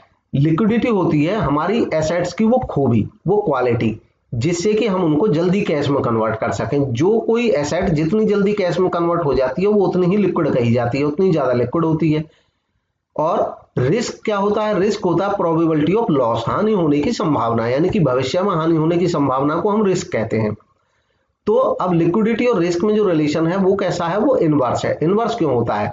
देखो, ऐसी एसेट जिसको हम तुरंत कैश में कन्वर्ट कर सकते हो तो उसमें रिस्क नेचुरली कम होगा, यानी कि लिक्विडिटी अगर ज्यादा है तो रिस्क कम है। जैसे सबसे ज्यादा लिक्विड यानी कि सबसे हाई लिक्विड एसेट की मैं बात करूं तो वो है कैश। कैश हमारे पास सबसे ज्यादा लिक्विड होता है, क्योंकि इसको जब मर्जी आप यूज कर लोगे, तो सबसे ज्यादा है लिक्विड। अब क्योंकि सबसे ज्यादा लिक्विड है तो इसमें रिस्क सबसे कम है। आपके पास 10,000 रुपया 10,000 ही रहेंगे जब तक कोई अनहोनी ना होगी। लेकिन इसके बाद अगर आप बैंक में रख देते हो तो बैंक में जब रखोगे तो भी लिक्विडिटी ज्यादा है, लेकिन कैश से कम लिक्विड है, यानी कि कम से कम आपको जरूरत पड़ेगी तो बैंक तो जाना ही पड़ेगा। लेकिन जब आप बैंक में रख देंगे तो आप धीरे धीरे देखेंगे कि जैसे जैसे लिक्विडिटी इसकी कम होती जाएगी तो रिस्क बढ़ती जाएगी, कि ठीक है बैंक में भी सेफ है, लेकिन फिर भी कल को बैंक फेल हो गया तो थोड़ी सी रिस्क है। अब वैसे बढ़ता चला जाएगा कि जैसे मान लो, तो इसमें क्या है कि जैसे जैसे इसकी लिक्विडिटी किसी एसेट की कम होती जाएगी वैसे वैसे रिस्क बढ़ता जाएगा। आपने वो लगा दिया किसी ऐसी एसेट में जिसको आप जल्दी से, जैसे मान लो आपने कोई दुकान खरीद ली, अब दुकान खरीद ली ठीक है, तो पैसा तो आपका इन्वेस्ट हो गया लंबे समय के लिए, तो दुकान में जो पैसा आपका इन्वेस्ट हो गया वो लिक्विड नहीं है, इतनी आसानी से बेच नहीं पाएंगे। अब अचानक आपको बेचना पड़ जाए तो पूरी की पूरी दुकान को आप अच्छे रेट पे, जब अचानक आपको बेचना पड़ जाएगा तो हो सकता है बड़े लॉस पे बेचनी पड़ जाए। यही इनका संबंध है, व्यवहारिक संबंध है एकदम। नेक्स्ट है limit of maximum number of members in private company. एक प्राइवेट कंपनी में जो मैक्सिमम नंबर की मैक्सिमम सदस्य कितने हो सकते हैं, उसकी जो लिमिट है वो नए एक्ट के अनुसार वो 200 है, 200। और मिनिमम किसी नॉर्मल प्राइवेट कंपनी में मिनिमम 2 सदस्य हो सकते हैं मिनिमम। हालांकि ओपीसी 1 पर्सन कंपनी भी होती है, वो भी प्राइवेट कंपनी होती है, उसमें तो एक ही सदस्य से बन जाती है, और मैक्सिमम 200 हो सकते हैं। नेक्स्ट है national sample survey organisation, NSSO conduct करता है सर्वेज किस चीज के ऊपर। इसमें जो ऑप्शंस दिए हैं उनमें से रीड कर लें। NSSO क्या है? नेशनल सैंपल सर्वे ऑर्गेनाइजेशन एक भारत सरकार के स्टैटिस्टिक्स का जो मिनिस्ट्री ऑफ स्टैटिस्टिक्स है, ministry of statistics and planning, उसके अंडर एक संस्था है, और इसका काम होता है सर्वेज करना और सैंपल कलेक्ट करना भारत से। भारत में ज्यादातर सोशो इकोनॉमिक इश्यूज पे करता है, लेकिन सोशो इकोनॉमिक के अलावा ये एग्रीकल्चरल, इंडस्ट्रियल, डेमोग्राफिक, इन सभी पे करता है। इसका इसलिए जो सही जवाब है वो ऑप्शन डी है। अब इसी तरह की एक संस्था है CSO, सेंट्रल स्टैटिस्टिकल ऑर्गेनाइजेशन। ये भारत की टॉप संस्था है सांख्यिकी से संबंधित, केंद्रीय सांख्यिकी संगठन। और NSSO ये भी एक नेशनल ऑर्गेनाइजेशन है। इन दोनों का जो काम है, NSSO का काम है सर्वे करके डेटा कलेक्ट करना, और CSO का काम है इंडिया में स्टैटिस्टिक्स की जो एक्टिविटीज है उनको कोऑर्डिनेट करना। नेक्स्ट है if the value of any regression coefficient is 0, अगर किसी रिग्रेशन कोएफिशिएंट की वैल्यू 0 है तो 2 वेरिएबल्स आर, 2 वेरिएबल कैसे होंगे? डिपेंडेंट, इंडिपेंडेंट, कोरिलेटेड या क्वालिटेटिव। तो इसका जो सही जवाब होगा वो होगा ऑप्शन बी, यानी कि इंडिपेंडेंट। जो रिग्रेशन है, कोरिलेशन और रिग्रेशन में, कोरिलेशन जो होता है वो बताता है कि 2 वेरिएबल्स होते हैं उनमें आपस में रिलेशन का होना या ना होना, उनके संबंध को बताता है। जैसे मान लो प्राइस और डिमांड में रिलेशन, कोरिलेशन बताता है कि इनमें संबंध है या नहीं, और रिग्रेशन हमें बताता है कि इनमें से जो डिपेंडेंट वेरिएबल है, जो आश्रित है, उस पे अनाश्रित यानी कि इंडिपेंडेंट वेरिएबल का कितना प्रभाव पड़ता है। जैसे अगर प्राइस में 10% की बढ़ोतरी हो जाए तो डिमांड में कितने % की कमी आएगी, इस बात को बताता है रिग्रेशन। तो रिग्रेशन अगर मान लो इनमें आपस में कोई रिलेशन नहीं है तो रिग्रेशन कोएफिशिएंट वहां पे 0 होगा। नेक्स्ट है management accounting deals with, management accounting deal करती है क्या? क्वांटिटेटिव इंफॉर्मेशन या क्वालिटेटिव? मैनेजमेंट अकाउंटिंग होती क्या है? देखो, अकाउंटिंग में जनरली हम पढ़ते हैं, फाइनेंशियल अकाउंटिंग में करते हैं कि हम फाइनेंशियल स्टेटमेंट कैसे प्रिपेयर करें, और उनको प्रिपेयर करना सीखते हैं फाइनेंशियल अकाउंटिंग में। मैनेजमेंट अकाउंटिंग में हम ये सीखते हैं कि जो फाइनेंशियल अकाउंट हमारे पास रेडी हैं, उनसे जो डेटा मिला है उसका मैनेजर्स किस तरीके से यूज करके बेटर डिसीजन ले सकते हैं। तो मैनेजमेंट अकाउंटिंग में मैनेजर्स जो होते हैं वो क्वांटिटेटिव इंफॉर्मेशन और क्वालिटेटिव इंफॉर्मेशन दोनों के साथ ही डील करते हैं। नेक्स्ट है, तो इसलिए इसका जो सही आंसर होगा दोनों से ही डील करते हैं, सी होगा both A and B. Next है, a wholesaler as an intermediary is a link between. एक होलसेलर एक इंटरमीडियरी होने के नाते लिंक होता है किस किस के बीच में। तो होलसेलर कौन होता है? जो थोक विक्रेता होता है, जो बड़ी अमाउंट में बड़ी क्वांटिटी में सामान खरीदता है और आगे रिटेलर्स को बेचता है। तो ये एक कड़ी होता है मैन्युफैक्चरर और रिटेलर के बीच में। Next, which of the following is not a non tariff barrier. निम्न में से कौन सा नॉन टैरिफ बैरियर नहीं है? तो इनमें से आइडिया लगाएं कौन सा सही है। और इसके साथ साथ ये भी जान लें कि ये जो बैरियर्स हैं, कौन से बैरियर्स की बात हो रही है। टैरिफ या नॉन टैरिफ बैरियर जो होते हैं क्या होते हैं? देखिए, बैरियर का मतलब होता है बाधा। होता क्या है कि इंटरनेशनल ट्रेड के संदर्भ में है ये बात, विदेशी व्यापार के संदर्भ में जो कोई भी देश है वो चाहता है कि हमारा ज्यादा सामान विदेश में बिके, हमारे पास विदेश से करेंसी आए, साथ ही साथ विदेश का कम सामान हमारे यहाँ खरीदा जाए ताकि हमारे यहाँ की करेंसी विदेश में कम जाए। तो इसलिए करते क्या हैं, अलग अलग कारणों से जो देश हैं वो तरीके निकालते हैं कि भी किस तरीके से हम दूसरे देश के सामान को अपने यहाँ आने से रोक सकते हैं या कम कर सकते हैं। तो इस काम के लिए जो उपाय अपनाए जाते हैं देशों के द्वारा, क्योंकि फ्री ट्रेड इकोनॉमी पे जोर दिया जा रहा है कि भाई आप बंधन नहीं लगाओगे। जो WTO है उसका काम होता है, वर्ल्ड ट्रेड ऑर्गेनाइजेशन का, कि वर्ल्ड लेवल पे जो ट्रेड है वो फ्री हो। लेकिन ऐसा वास्तव में होता नहीं है, क्योंकि सभी देशों के अपने अपने हित होते हैं। तो उन हितों को साधने के लिए हर देश चाहता है कि अपने फेवर में काम हो। तो अपना फेवर ये हो गया कि विदेश का जो बेवजह का सामान है वो हमारे यहाँ नहीं आए और हमारा सामान है वो विदेशों में बिके। अब इसके लिए वो तरीके अपनाते हैं कि किसी इनडायरेक्ट तरीके से वो उसमें बाधा क्रिएट करते हैं विदेश से जो सामान हमारे यहाँ आता है। तो बाधा कैसे करते हैं, उसके दो तरीके हैं। एक होता है टैरिफ बैरियर लगा करके। टैरिफ का मतलब होता है टैक्स। तो जब हम टैक्स बढ़ा करके बाधा उत्पन्न करते हैं तो टैरिफ बैरियर कहलाता है। और जब हम टैक्स से छेड़छाड़ ना करके अन्य तरीके अपनाते हैं तो उसको नॉन टैरिफ बैरियर कहते हैं। अब इनमें से आपको छांटना है कि इनमें से कौन सा नॉन टैरिफ नहीं है, वो छांटना है। तो इसमें कुछ तरीके जो हैं वो नॉन टैरिफ हैं, यानी कि वो टैरिफ के अलावा अन्य तरीके हैं रोकने के।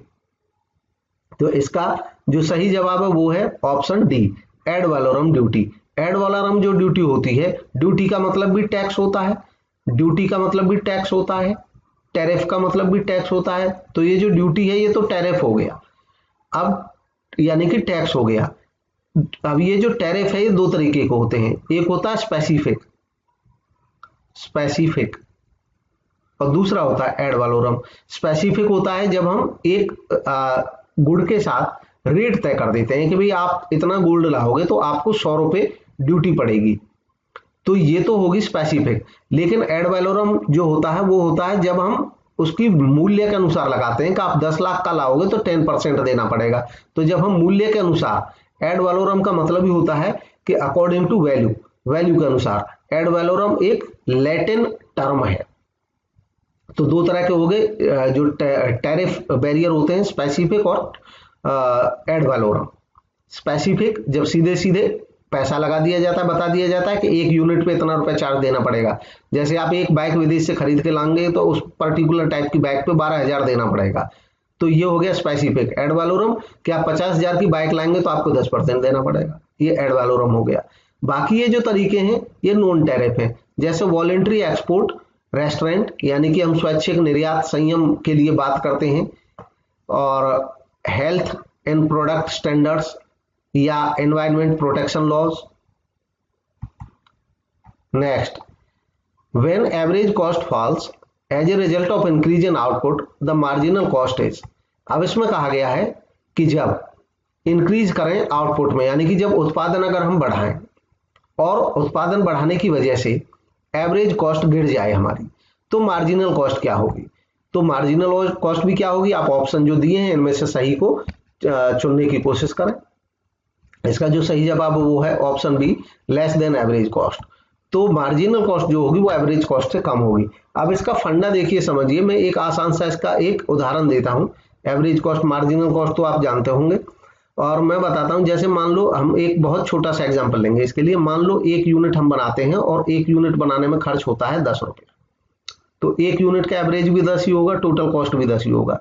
मैंने 1 यूनिट और बनाई और 2 यूनिट बना दी, और 2 यूनिट बनाने का जो टोटल खर्च हुआ वो हुआ 18 रुपये। 18 रुपया। मैंने 1 यूनिट और बना दी यानी कि 3 बना दी, और जब तीनों यूनिट बन गई तो टोटल खर्च हमारा हो गया, मान लो ये बढ़ गया, लेकिन बढ़ करके अब ये टोटल खर्च हमारा हो गया 21 रुपया। अब ये तो टोटल कॉस्ट है। अब इनमें से एवरेज कॉस्ट कैसे निकलेगी? जब 1 यूनिट बनाई तो एवरेज क्या होगी? 10। 2 यूनिट की एवरेज क्या होगी? ये होगी 9। और 3 यूनिट की एवरेज क्या होगी? ये होगी 7। अब इसकी आप मार्जिनल कॉस्ट निकाल करके देखिए। मार्जिनल क्या होता है? एक अतिरिक्त इकाई प्रोड्यूशन करने पे जो एक्स्ट्रा कॉस्ट पड़ी, तो एक अतिरिक्त इकाई यानी कि 2 यूनिट बनाई तो 18 की बनी, तो एक अतिरिक्त इकाई बनाने पे 18 रुपए और खर्च हो गए हमारे। तो पहले 1 यूनिट पे 10 खर्च हो रहे थे, अब एक और यूनिट बनाने पे, यानी कि ये तो एवरेज कॉस्ट है, ये मार्जिनल कॉस्ट है। एक और यूनिट बनाई तो 8 रुपए और खर्च पड़ गया, तो उस एक एक्स्ट्रा यूनिट पे एक्स्ट्रा 8 रुपए खर्च हो गया। अब एक और यूनिट बनाई तो उस पर और एक्स्ट्रा कितना खर्च हो गया? एक और यूनिट बनाने पे 3 रुपया खर्च हो गया, 3 रुपया। तो आप देखेंगे कि जब एवरेज कॉस्ट गिर रही है तो मार्जिनल भी गिर रही है, और मार्जिनल ज्यादा गिर रही है। और मार्जिनल ज्यादा क्यों गिर रही है? एक्चुअल में जो गिरने का कारण है वो मार्जिनल है। मार्जिनल क्या है? एक अतिरिक्त इकाई। जब मैंने 2 के बाद एक अतिरिक्त इकाई बनाई तो उस अतिरिक्त इकाई की जो कॉस्ट थी वो 3 रुपए थी, और क्योंकि अतिरिक्त इकाई की कॉस्ट 3 रुपए थी, यही कारण था कि एवरेज कॉस्ट इसकी गिर करके 7 हो गई। अगर ये अतिरिक्त इकाई मुझे बहुत महंगी पड़ती, मान लो जो तीसरी यूनिट है, अगर ये मुझे 3 रुपए की बजाय इस पे मुझे 15 रुपए खर्च करने पड़ जाते तो सीन देखिए क्या होता, तो एवरेज कॉस्ट बढ़ जाती। आप कैलकुलेट करके देख लेना। मतलब मान लो तीसरी इकाई अगर बहुत महंगी मुझे पड़ जाती, तो तीसरी इकाई का खर्च पड़ गया 15 रुपए, तो टोटल कॉस्ट 18 और 15 हो जाती कितनी? 33 रुपया। और 33 रुपया हो जाती तो एवरेज कॉस्ट कितनी हो जाती? 11 रुपया 3 की। तो देखो जो एवरेज 9 थी वो 11 हो जाती। एक्चुअल में मार्जिनल की वजह से एवरेज में फर्क पड़ता है। तो मार्जिनल जब गिरती है तो एवरेज भी गिरती है, मार्जिनल बढ़ती है तो एवरेज भी बढ़ती है, और आगे मार्जिनल ही रहती है, गिरने में भी और बढ़ने में भी। नेक्स्ट देखते हैं, which one of the following index number is based on geometric mean. इनमें से कौन सा इंडेक्स नंबर है जो ज्योमेट्रिक मीन पे बेस रहता है? इससे रिलेटेड क्वेश्चन ऑलरेडी पहले ही हम अटेम्प्ट कर चुके हैं। न्यूमेरिकल था, वो कैलकुलेट किया था। लास्पियर और पास्चर का जो इंडेक्स था उसका हमने ज्योमेट्रिक मीन निकाला था। तो इसका जो सही जवाब है वो है फिशर का इंडेक्स नंबर। फिशर के इंडेक्स नंबर को आइडियल नंबर भी कहा, आइडियल इंडेक्स नंबर भी कहा जाता है। नेक्स्ट है planning, organising, directing and controlling are.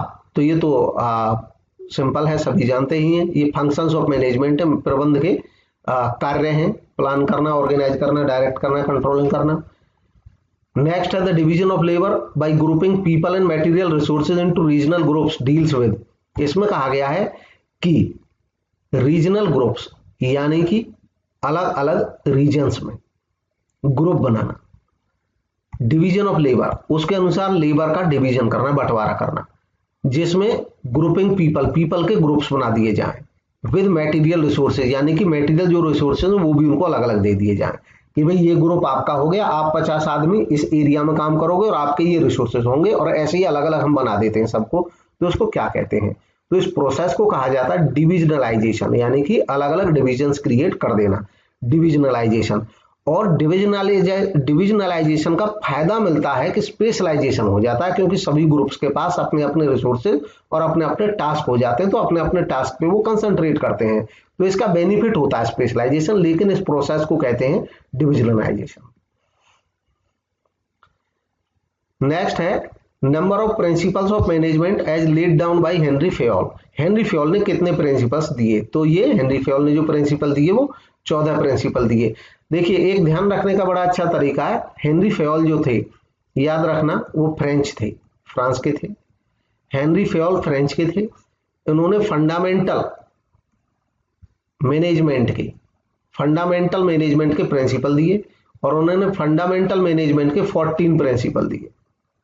14।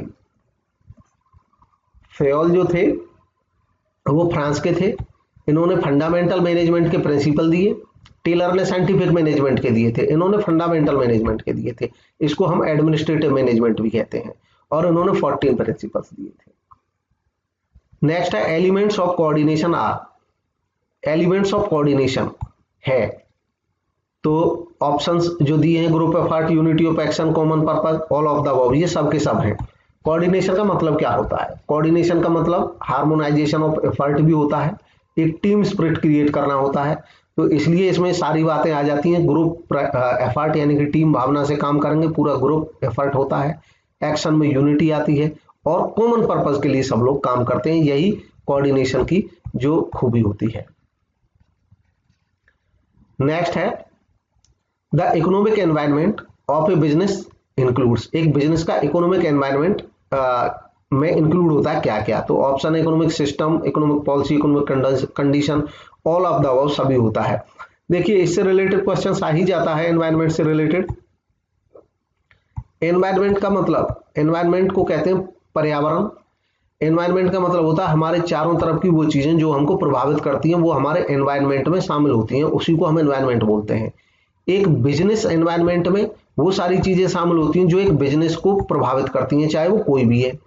अब बिजनेस एनवायरनमेंट में अलग अलग चीजें आती हैं, अलग अलग एरियाज हैं। जैसे टेक्नोलॉजी के जो रिलेटेड आइटम है वो टेक्नोलॉजिकल एनवायरनमेंट में आ जाते हैं, जो इकोनॉमी से रिलेटेड है वो इकोनॉमिक में, तो ये सब इकोनॉमी से रिलेटेड है, तो इकोनॉमिक एनवायरनमेंट का हिस्सा है। नेक्स्ट है managerial skills includes. Managerial skills में शामिल होता है technical, diagnostic, political skills, all of the above. देखिए मैनेजर का जो रोल होता है आज की डेट में, वो मल्टीटास्किंग होता है, मल्टी स्किल होता है। मैनेजर को बहुत सारे काम करने पड़ते हैं, तो उसके पास सभी तरह की जो स्किल्स हैं वो होनी चाहिए। नेक्स्ट है dash is the set of mechanism used in an organisation to link the action of its sub units into a consistent pattern. इसमें कहा गया है कि यह जो इसका सही जवाब है वो आप सोच लीजिए। इसमें यह कहा गया है कि जिसके बारे में हम बात कर रहे हैं वह एक्टिविटी ऐसी है जो बहुत सारे मैकेनिज्म का एक सेट है, और उसको यूज करते हैं हम किसी ऑर्गेनाइजेशन में, उस ऑर्गेनाइजेशन के अलग अलग सब यूनिट्स के एक्शंस को लिंक कराने के लिए एक कंसिस्टेंट पैटर्न में, ताकि उनमें बेटर तरीके से एक क्या बन जाए, अब वही इसका आंसर भी हो जाता है, यानी कि कोऑर्डिनेशन बन जाए। तो कोऑर्डिनेशन है वो प्रोसेस जिसमें हम सारे सब यूनिट्स के जो एक्शंस हैं उनको जोड़ देते हैं, यानी कि एफर्ट जो है उनके कॉमन बन जाते हैं। इसी की बात अभी पहले भी हो रही थी, ग्रुप एफर्ट बन जाता है उससे, जब सारे जो अलग अलग यूनिट्स हैं उनके एक्शन को हम लिंक करा देते हैं आपस में, तो हार्मोनाइजेशन बन जाता है, टीम स्पिरिट बन जाती है।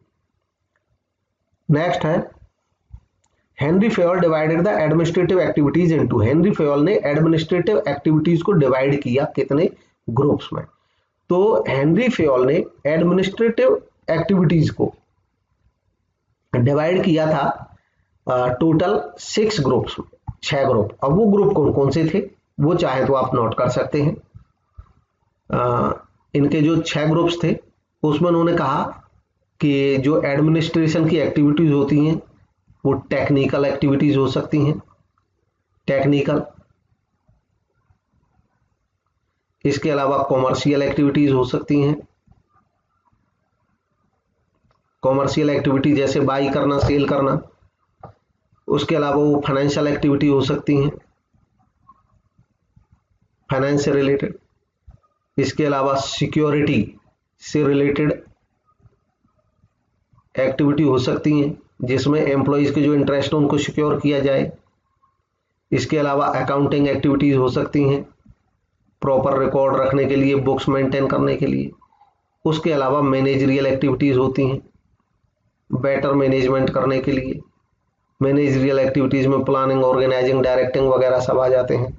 तो ये 6 टाइप के ग्रुप्स में डिवाइड किया हेनरी फेयोल ने एडमिनिस्ट्रेटिव एक्टिविटीज को। नेक्स्ट है elements of cost are. Cost के जो एलिमेंट है वो है मटेरियल, लेबर, एक्सपेंस या ऑल, ये सभी हैं एलिमेंट ऑफ कॉस्ट। यानी कि जब हम कोई सामान बनाते हैं तो उसमें जो कॉस्ट आती है उसमें मटेरियल भी लगता है, तो मटेरियल कॉस्ट बन जाती है, उसमें लेबर भी हम लगाते हैं, लेबर कॉस्ट हो जाती है, और इसके अलावा अन्य जो खर्चे होते हैं वो एक्सपेंसेस कहलाते हैं। नेक्स्ट है under management reporting system control reports in information reports are part of. Management reporting system के तहत रिपोर्टिंग सिस्टम होता क्या है? रिपोर्टिंग सिस्टम होता है कि जितनी भी एक्टिविटीज संस्था में होती है उन सबकी जानकारी यानी कि सूचनाएं मैनेजमेंट को प्रॉपर तरीके से पहुंचाना, ताकि समय पे इंफॉर्मेशन मिल जाए और सटीक इंफॉर्मेशन मिल जाए। इस प्रकार का जो सिस्टम बनता है उसमें हमें रिपोर्ट्स प्रोवाइड करनी होती हैं। तो ऐसे सिस्टम में कंट्रोल रिपोर्ट, कंट्रोल से रिलेटेड रिपोर्ट और इंफॉर्मेशन रिपोर्ट, ये पार्ट होती हैं किसका? फाइनेंशियल रिपोर्ट का, ऑपरेटिंग रिपोर्ट का, या दोनों का, या नन, किसी का भी नहीं। तो इसका जो सही जवाब है वो option B, operating report. Financial report में आ जाते हैं financial statement, P&L account, balance sheet. Next है amount set aside to meet losses due to bad debts is, ये बैड डेट है यानी कि बुरे ऋण, ऐसे ऋण जो मिलेंगे नहीं, जो डूब सकते हैं या डूब गए हैं। अमाउंट सेट असाइड, ऐसी अमाउंट जो हम अलग से रख लेते हैं अपने पास उन लॉसेज को सहन करने के लिए जो बैड डेट्स की वजह से हो सकते हैं। मतलब हमें जब इससे बारे में अभी बात भी हुई थी, एक अकाउंटिंग का प्रिंसिपल होता है जिसको प्रूडेंस कहते हैं, कि ऐसी संभावित हानि जिनका हमें आइडिया है कि हो सकता है ये हानि हो जाए, उसके लिए हम पहले से ही कुछ अरेंजमेंट करके रखते हैं। तो किसके? प्रूडेंस कॉन्सेप्ट के तहत या कंजर्वेटिज्म कॉन्सेप्ट के तहत। तो उसमें क्या करते हैं, हम प्रोविजंस बनाते हैं होने वाले लॉसेज के लिए, जो हम पैसा बचा के रखते हैं उसको कहते हैं प्रोविजन। देखिए कुछ टर्म होती हैं, जैसे रिजर्व है, प्रोविजन है, लायबिलिटी है, ये तीन है, इनमें थोड़ा थोड़ा अंतर होता है, इनको मैं क्लियर करने की कोशिश करता हूं। रिजर्व क्या होते हैं? रिजर्व होते हैं कि हमारे पास प्रॉफिट है, मान लो 10,000 का, हमें लग रहा है कि भाई अभी तो 10,000 का प्रॉफिट है, आने वाले टाइम में पता नहीं कैसी जरूरत पड़ जाए, तो इसलिए 1,000 रुपये बचा के रख लेते हैं इसमें से। तो ये जो 1,000 रुपये हमने बचा के रख लिया इसलिए कि आने वाले टाइम में पता नहीं किस चीज की जरूरत पड़ जाए, हमें पता ही नहीं है, उसके लिए अनसर्टेनिटी के लिए बचा के रख लिए 1,000, इसको कहते हैं रिजर्व। और जो रिजर्व होता है वो तभी बनता है जब हमारे पास प्रॉफिट होता है, प्रॉफिट नहीं होगा तो हम बचाएंगे ही क्या? तो ये तो होगा बचाना। अब दूसरी बात, प्रोविजन क्या होते हैं? प्रोविजन होते हैं कि आने वाले लॉसेज के लिए, जिसकी बात हो रही थी कि हो सकता है आने वाले समय में कुछ पैसा डूब जाए, तो या हो सकता है आने वाले समय में टैक्स देना पड़े, अब टैक्स देना ही पड़ता है हमको। तो जैसे टैक्स का ही एग्जांपल लें, या बेड डेप्ट का बिजनेस कर रहे हैं, उधार बेच रहे हैं, जब उधार बेच रहे हैं तो कुछ डूब ही जाता ही है, वो अनुभव से पता चल जाता है हर बिजनेस में कितना पैसा डूबने की संभावना रहती है। तो ऐसे खर्चे जो निश्चित है कि होंगे जरूर, लेकिन उनकी अमाउंट निश्चित नहीं है, हमें पता है पैसा डूब जाएगा लेकिन ये नहीं पता कितना डूब जाएगा, हमें पता है टैक्स देना पड़ेगा लेकिन ये नहीं पता कितना देना पड़ेगा, क्योंकि ये तो तभी पता चलेगा जब फाइनल अकाउंट बन जाएंगे। और प्रैक्टिस ये है कि साल के बीच में ही कुछ कुछ पैसे बचा के रखते हैं टैक्स के नाम पे। तो ऐसा पैसा जिसके बारे में हमें पता है, यानी कि जो एक्सपेंस है या लॉस है that is known but amount is unknown या अनसर्टेन, अमाउंट निश्चित नहीं है, उसके लिए हम पैसा बचा के रखते हैं। तो 100% खर्च होना ही है, उसके लिए जब हम बचा के रखते हैं तो उसको कहते हैं प्रोविजन। जैसे provision for bad debts, provision for taxation, तो ये प्रोविजन हो जाते हैं। और लायबिलिटी क्या होती है? लायबिलिटी वो होती है कि कोई अनसर्टेनिटी नहीं है, डेफिनेट सर्टेन है, सर्टेन है कि इतना रुपया हमें देना ही पड़ेगा। तो जो चीज कंफर्म हो जाती है, जो चीज कंफर्म हो जाती है वो हमारी लायबिलिटी कहलाती है। नेक्स्ट है if the propose dividend is 20%, अगर प्रपोज डिविडेंड 20% है, the percentage of profit to be transfer to reserve is, तो परसेंटेज ऑफ प्रॉफिट जो रिजर्व में ट्रांसफर किया जाएगा, मतलब हम 20% डिविडेंड प्रपोज कर रहे हैं, तो एक लीगल कंडीशन होती है, एक कानूनी कंडीशन होती है, टर्म लीगल ऑब्लिगेशन होता है, उसका हमें ध्यान रखना होता है कि इतने प्रतिशत राशि हमें रिजर्व में ट्रांसफर करनी पड़ेगी अगर हम ये डिविडेंड बांटना चाहते हैं, तो इतना पैसा हमें फ्यूचर के लिए बचा के रखना पड़ेगा प्रॉफिट में से। तो जब हमें ये अलग अलग केसेस होते हैं, अगर 20% डिविडेंड देना चाहते हैं हम, तो हमको कितना बचा के रखना पड़ेगा? हमको 7.5%, ऑप्शन सी 7.5% बचा के रखना पड़ेगा। इसके जो अलग अलग परसेंटेज है, वो चाहें तो आप नोट कर सकते हैं, मैं यहाँ पे लिख देता हूं। अगर हम 10% तक डिविडेंड बांटना चाह रहे हैं तो रिजर्व मेंटेन करने की कोई जरूरत नहीं है, यानी कि नील हो सकता है। अगर हम 10% से ज्यादा लेकिन 12%, 12.5% तक डिविडेंड देना चाह रहे हैं, 10 से ज्यादा, इससे ज्यादा लेकिन 12% तक देना चाह रहे हैं, तो हमको 2.5% मिनिमम, याद रखें ज्यादा जितना मर्जी रिजर्व बना लो आप, इसमें भी रिजर्व 10% देना चाहते हैं जितना मर्जी बना लो, लेकिन मिनिमम रिक्वायरमेंट की बात हो रही है, मिनिमम कम से कम 2.5% आपको यहां पे रिजर्व बनाना ही पड़ेगा।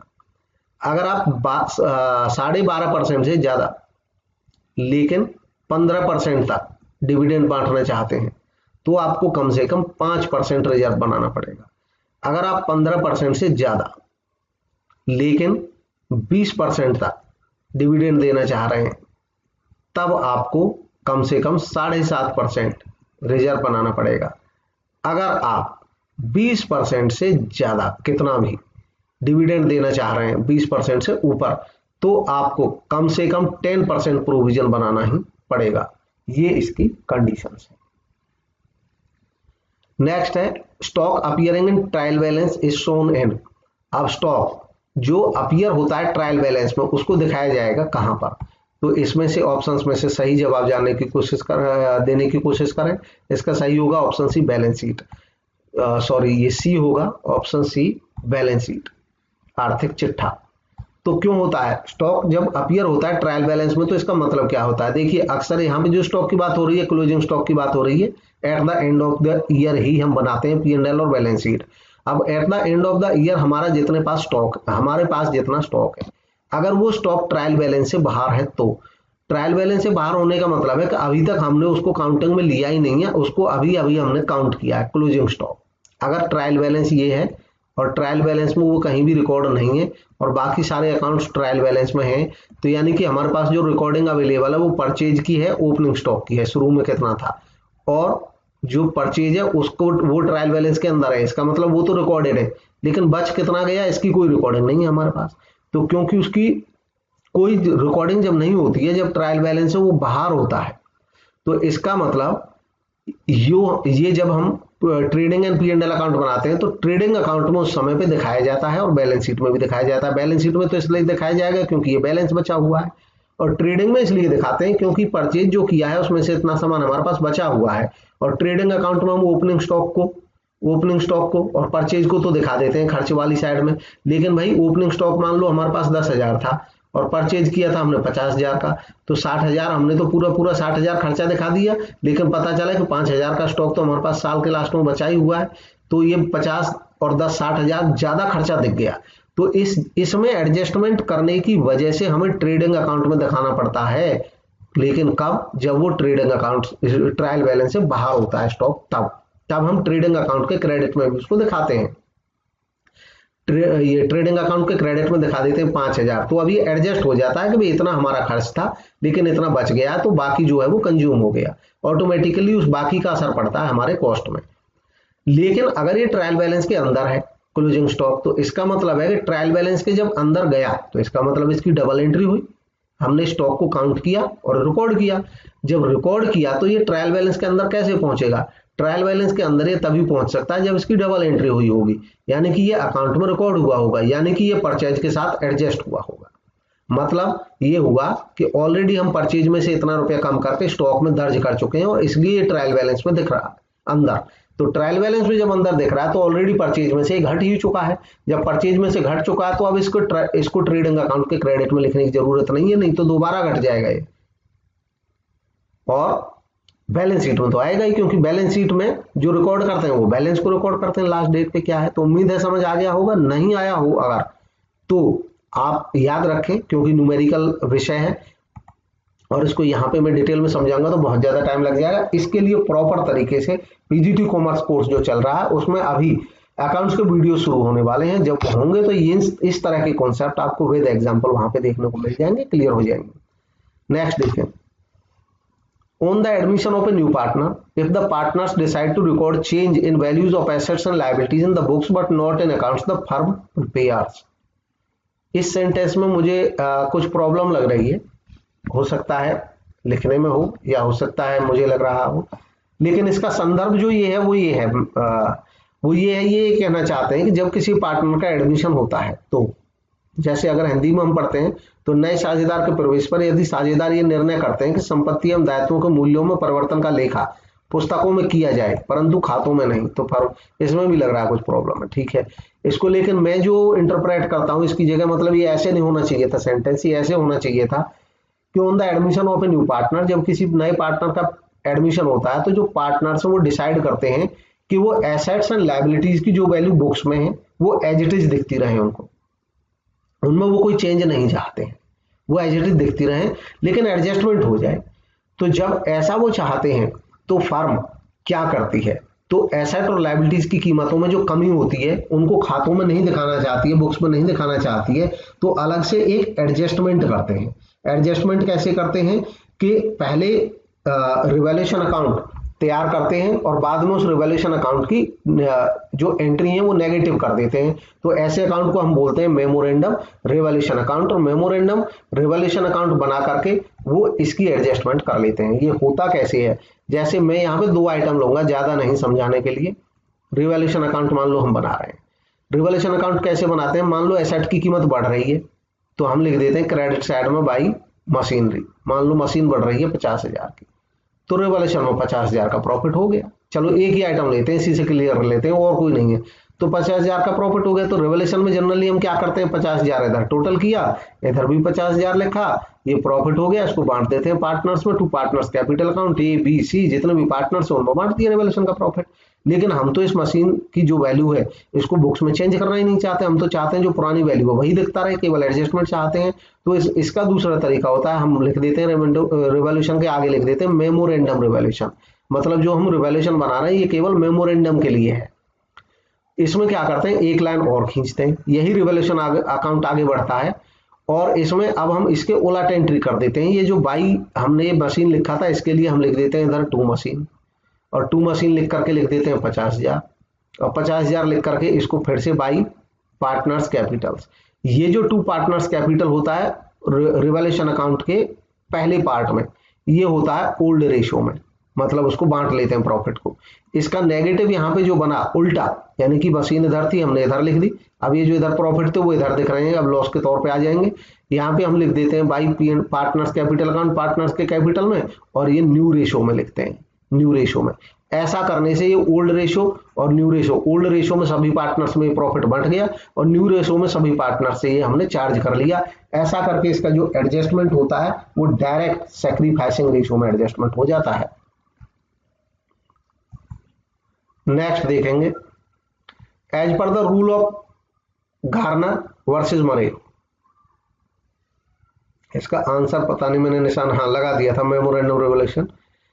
आगे देखते हैं,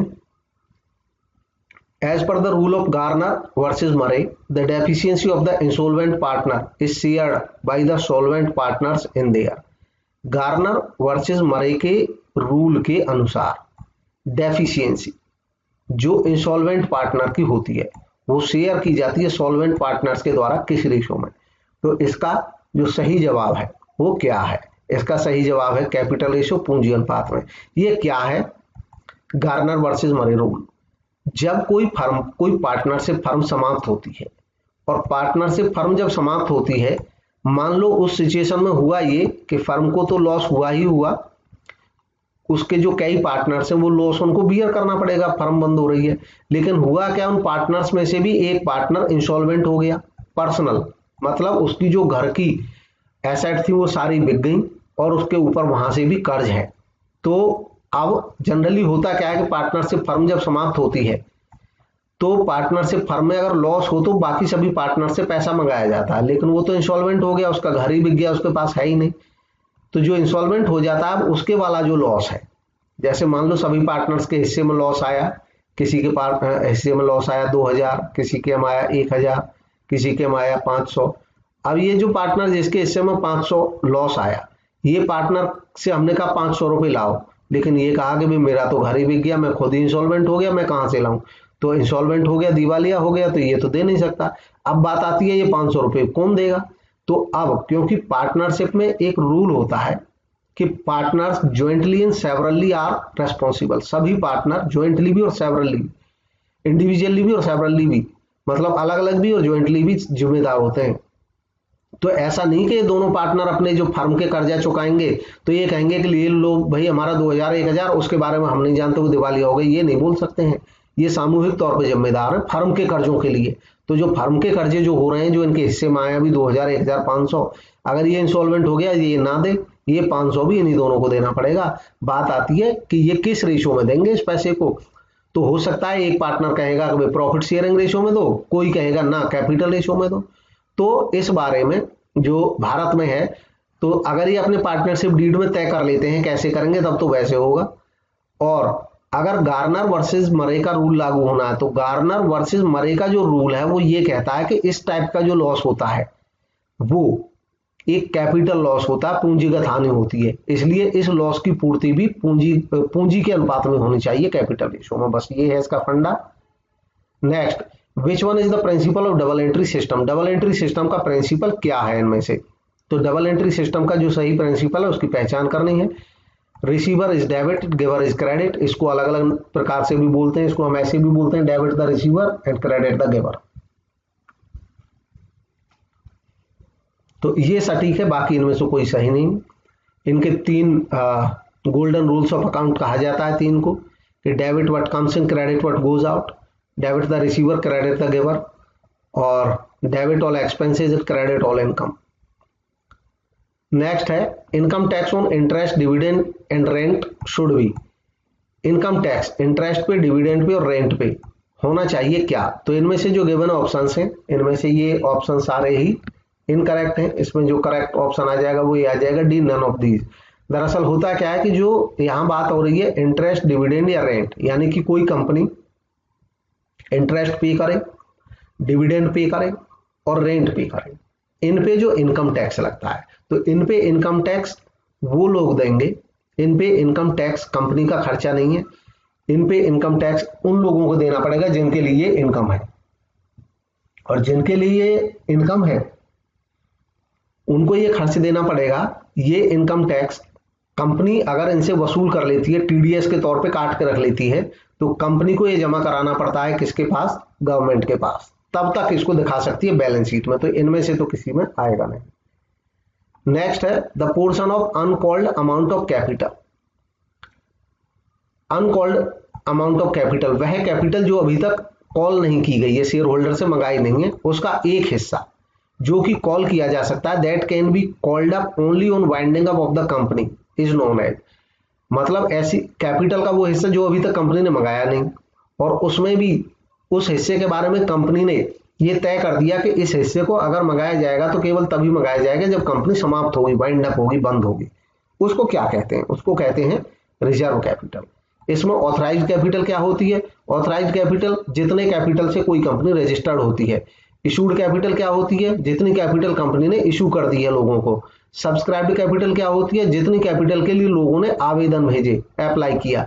रिजर्व कैपिटल क्या होती है, ये वो कैपिटल होती है जो कैपिटल लोगों ने आवेदन तो दिए लेकिन कंपनी ने उसको मंगाया नहीं, और कंपनी ने कहा कि इसको हम तब तक नहीं मंगाएंगे, मतलब मंगाएंगे नहीं जीवन काल में, अगर कभी कंपनी बंद हो गई तो मंगा सकते हैं। तो ऐसी कैपिटल को रिजर्व कैपिटल कहते हैं। नेक्स्ट है on dissolution of a firm an unrecorded liability is. जब कोई फर्म डिसॉल्व होती है, समाप्त होती है, तो अनरिकॉर्डेड लायबिलिटी का क्या होता है। देखिए जब फर्म समाप्त होती है तो उस समय उसके सारे लायबिलिटी और सारे एसेट ट्रांसफर कर दिए जाते हैं रियलाइजेशन अकाउंट में। सारे एसेट और सारे लायबिलिटी चाहे वो रिकॉर्डेड है चाहे वो अनरिकॉर्डेड है, उससे कोई फर्क नहीं पड़ता। जितनी भी एसेट हैं वो रियलाइजेशन अकाउंट में भेज दी जाती हैं, रियलाइजेशन अकाउंट को वो जितनी भी एसेट हैं वो डेबिट कर दी जाती हैं, और जितनी भी लायबिलिटीज हैं वो जितनी भी एसेट्स हैं वो रियलाइजेशन अकाउंट के क्रेडिट में चली जाती हैं, और जितनी भी लायबिलिटीज हैं चाहे रिकॉर्डेड लायबिलिटी है चाहे अनरिकॉर्डेड लायबिलिटी है, अल्टीमेटली वो पे करनी पड़ती है और उससे लॉस होता है, और इसलिए वो डेबिट हो जाती है रियलाइजेशन अकाउंट में। इसको ऐसे समझे कि जब वो अनरिकॉर्डेड लायबिलिटी है, मतलब रिकॉर्ड तो है नहीं, लेकिन मान लो 10,000 रुपये देने पड़ गए फर्म को, फर्म समाप्त कर रहे हैं और हमको 10,000 रुपये देने पड़ गए किसी को, किसी पार्टी को। वो आया कि भी 10,000 रुपये थे, तो हमें कहा हमारे यहाँ तो रिकॉर्ड में है नहीं, लेकिन उसकी लायबिलिटी वाकई में है, किसी कारण से नहीं लिखी थी। तो जो 10,000 रुपये आज हमें देने पड़ गए, मान लो वो हर्जाना हो सकता है किसी का, तो देने पड़ गए तो लॉस तो हो गया। अब लॉस हो गया तो उसकी एंट्री क्या करेंगे, तो उसकी एंट्री करेंगे realisation account debit to cash account. Cash payment करी और रियलाइजेशन अकाउंट को क्या कर दिया, डेबिट। तो रियलाइजेशन अकाउंट को डेबिट हो जाते हैं। इवन अगर कोई रिकॉर्डेड लायबिलिटी है तो रिकॉर्डेड लायबिलिटी पहले तो ट्रांसफर की जाती है रियलाइजेशन अकाउंट में, बाद में उसकी भी पेमेंट ऐसी होती है, realisation debit to cash account. Next देखेंगे,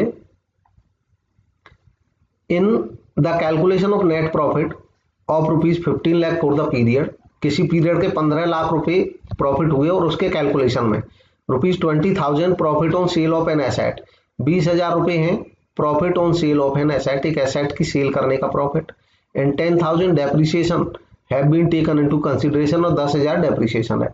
इन this case fund from operation will be, तो इस केस में फंड फ्रॉम ऑपरेशन क्या होगा। फंड फ्रॉम ऑपरेशन का मतलब होता है ऑपरेटिंग एक्टिविटीज से फंड का मिलना, ऑपरेटिंग एक्टिविटीज से फंड का आना। अब प्रॉफिट में बहुत सारी एक्टिविटीज ऐसी होती हैं जिनसे फंड पे कोई असर नहीं पड़ता है। जैसे sale of an asset, asset के सेल करने पे 20,000 का प्रॉफिट हुआ, तो ये फंड, ये 20,000 ये आया तो सही, लेकिन ये ऑपरेशन से नहीं आया है, ये ऑपरेटिंग एक्टिविटीज से नहीं आया है, ये ऑपरेटिंग एक्टिविटी से ना आकर के एक एसेट के सेल करने से आया है, तो ये नॉन ऑपरेटिंग हो गया। और इसलिए इसको क्या किया जाएगा, ये 15 लाख रुपए में हमने प्रॉफिट जोड़ा हुआ होगा, इसको घटा दिया जाएगा, तो 15 लाख में से 20,000 घट जाएंगे। फिर 10,000 डेप्रिसिएशन है। अब डेप्रिसिएशन जो होता है वो लॉस होता है, प्रॉफिट में से घट जाता है, लेकिन जो डेप्रिसिएशन है उसके घटने से, उसके मतलब लगने से संस्था के जो फंड है, यानी कि जो वर्किंग कैपिटल है, उसमें कोई कमी नहीं आती है, कोई कमी नहीं आती है। इस कारण से ये भी इसमें मतलब रिवर्ट करना पड़ेगा, तब हम फंड फ्रॉम ऑपरेशन जान सकते हैं। तो डेप्रिसिएशन घटा होता है, इसलिए इसको ऐड कर देंगे, तो 20,000 लेस कर देंगे और 10,000 ऐड कर देंगे। तो इसलिए कुल मिलाकर के इसका जो आंसर आ जाएगा वो आ जाएगा 14,90,000 सी। नेक्स्ट देखेंगे, share premium money can be use for, share premium money use की जा सकती है किस में। तो शेयर प्रीमियम होता क्या है, जब कोई कंपनी अपने शेयर्स को प्रीमियम पे बेचती है, यानी कि उनसे रेट से ज्यादा पे बेचती है, तो कंपनी के लिए वो पूंजीगत लाभ होता है। अब उसका उपयोग कंपनी कहाँ कर सकती है, तो उसके उपयोग के संबंध में रिस्ट्रिक्शंस हैं, कंपनीज एक्ट में दी गई है कि केवल इन्हीं कामों में यूज किया जा सकता है। तो उसके जो मुख्य काम है जिनमें यूज किया जा सकता है, शेयर पे जो प्रीमियम मिलता है वो कैपिटल गेन है, इसलिए वो कैपिटल लॉसेस को राइट ऑफ करने में यूज किया जा सकता है। इनमें से ये जो ऑप्शन है, इनमें से जो सही ऑप्शन है वो केवल है issue off fully paid bonus share. जो शेयर पे प्रीमियम मिलता है उसको कंपनी यूटिलाइज कर सकती है, अगर शेयर पे या डिवेंचर पे कोई डिस्काउंट है उसको राइट ऑफ करने में, अगर डिवेंचर को रिडीम करने में कोई प्रीमियम दिया यानी कि लॉस हुआ उनको राइट ऑफ करने में, या fully paid bonus share issue करने में। नेक्स्ट है, prime cost is ₹16,000 and material is 60% of labour. तो लेबर इज, क्वेश्चन में कहा गया है कि जो प्राइम कॉस्ट है वो 16,000 रुपये है, मटेरियल 60% है लेबर का, तो लेबर कितना है।